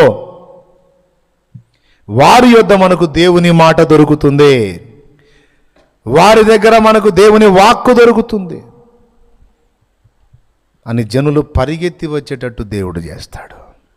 అది ఒరిజినల్గా ఉంటుంది. మనం డబ్బా కొట్టుకోవాల్సిన అవసరం లేదు, మేమంతా ఇదిగో మేము ఇంత చేసి ఈ భజనే అవసరంలా. ఒకవేళ మనం ఆ భజన చేసిన చండాలంగా ఉంటుంది చూసేవాడికి. నువ్వు దేవుని ఆత్మ వశురాలివై ఆయన చేత నువ్వు నడిపించబడుతూ ఉంటే నీ విషయమై దేవుడే సాక్ష్యం ఇస్తాడు. ఆయన నిన్ను గూర్చి ప్రజలకు అందేటట్టు చేస్తాడు. ఆయన కీర్తి ఆ దేశమందంతటా వ్యాపించను గనుక ఆయన దాగి ఉండుట అసాధ్యమాయను అంటాడు యేసును గురించి. యేసయ్య పోయి చెప్పుకున్నాడా, తెలుసా నీకు, చచ్చిపోయినోడు లేపా తెలుసా నీకు, ఏందనుకున్నా మరి. అప్పుడు కుష్ఠరోగిని చెప్పరేంది, పక్కనుండి చెప్పరేంది, కుష్ఠరోగిని బాగు చేయాల నేను, అవును ప్రభా, మరి ఏందనుకున్నా అని చెప్పుకున్నాడా? లేదు, వెళ్ళిపోతానే ఉన్నాడు ఆయన. పౌలు అంతే, పేతురు అంతే, యోహాన్ అంతే, స్టెఫన్ అంతే, ఫిలిప్ అంతే. చాలు లేండి, మోకాళ్ళు వేయండి. ఎలీషా అంతే, ఏలియా అంతే. అది కావాల్సింది ఇప్పుడు. దీన్ని సాధన చేయకుండా ఇక పైన మనం ఎన్ని యుక్తులు, ఎన్ని తిప్పలు పడ్డా, ఎన్ని ఫీట్లు చేసినా ఎన్ని ఒట్టి ఫీట్లే, ఫలితాలు ఉండవు. కాబట్టి రాకడ దగ్గర వస్తున్న దినాల్లో ఉన్నాం కనుక ఒరిజినల్ భక్తి, ఒరిజినల్గా దేవుని ఆత్మవశులమై కళ్ళను అదుపు చేసుకోవటాన్ని సాధన చేద్దాం. నాలుకను అదుపు చేసుకోవటానికి పరిశుద్ధాత్మను వేడుకుందాం. దేవా, కంట్రోల్ చేసుకునే శక్తి నీవు నాయన. చేతలను చేతలను కట్టడి చేసుకోవటం సాధన చేద్దాం. చెడు నడతలను కట్టడి చేసుకుందాం. దేవుని అడుగు జాడలను బట్టి నడుచుకోవటానికి, దేవుని ఆత్మవశులమై దేవుని ఆలోచనలను అనుసరించి నడుచుకోవటానికి సిద్ధపడదాం.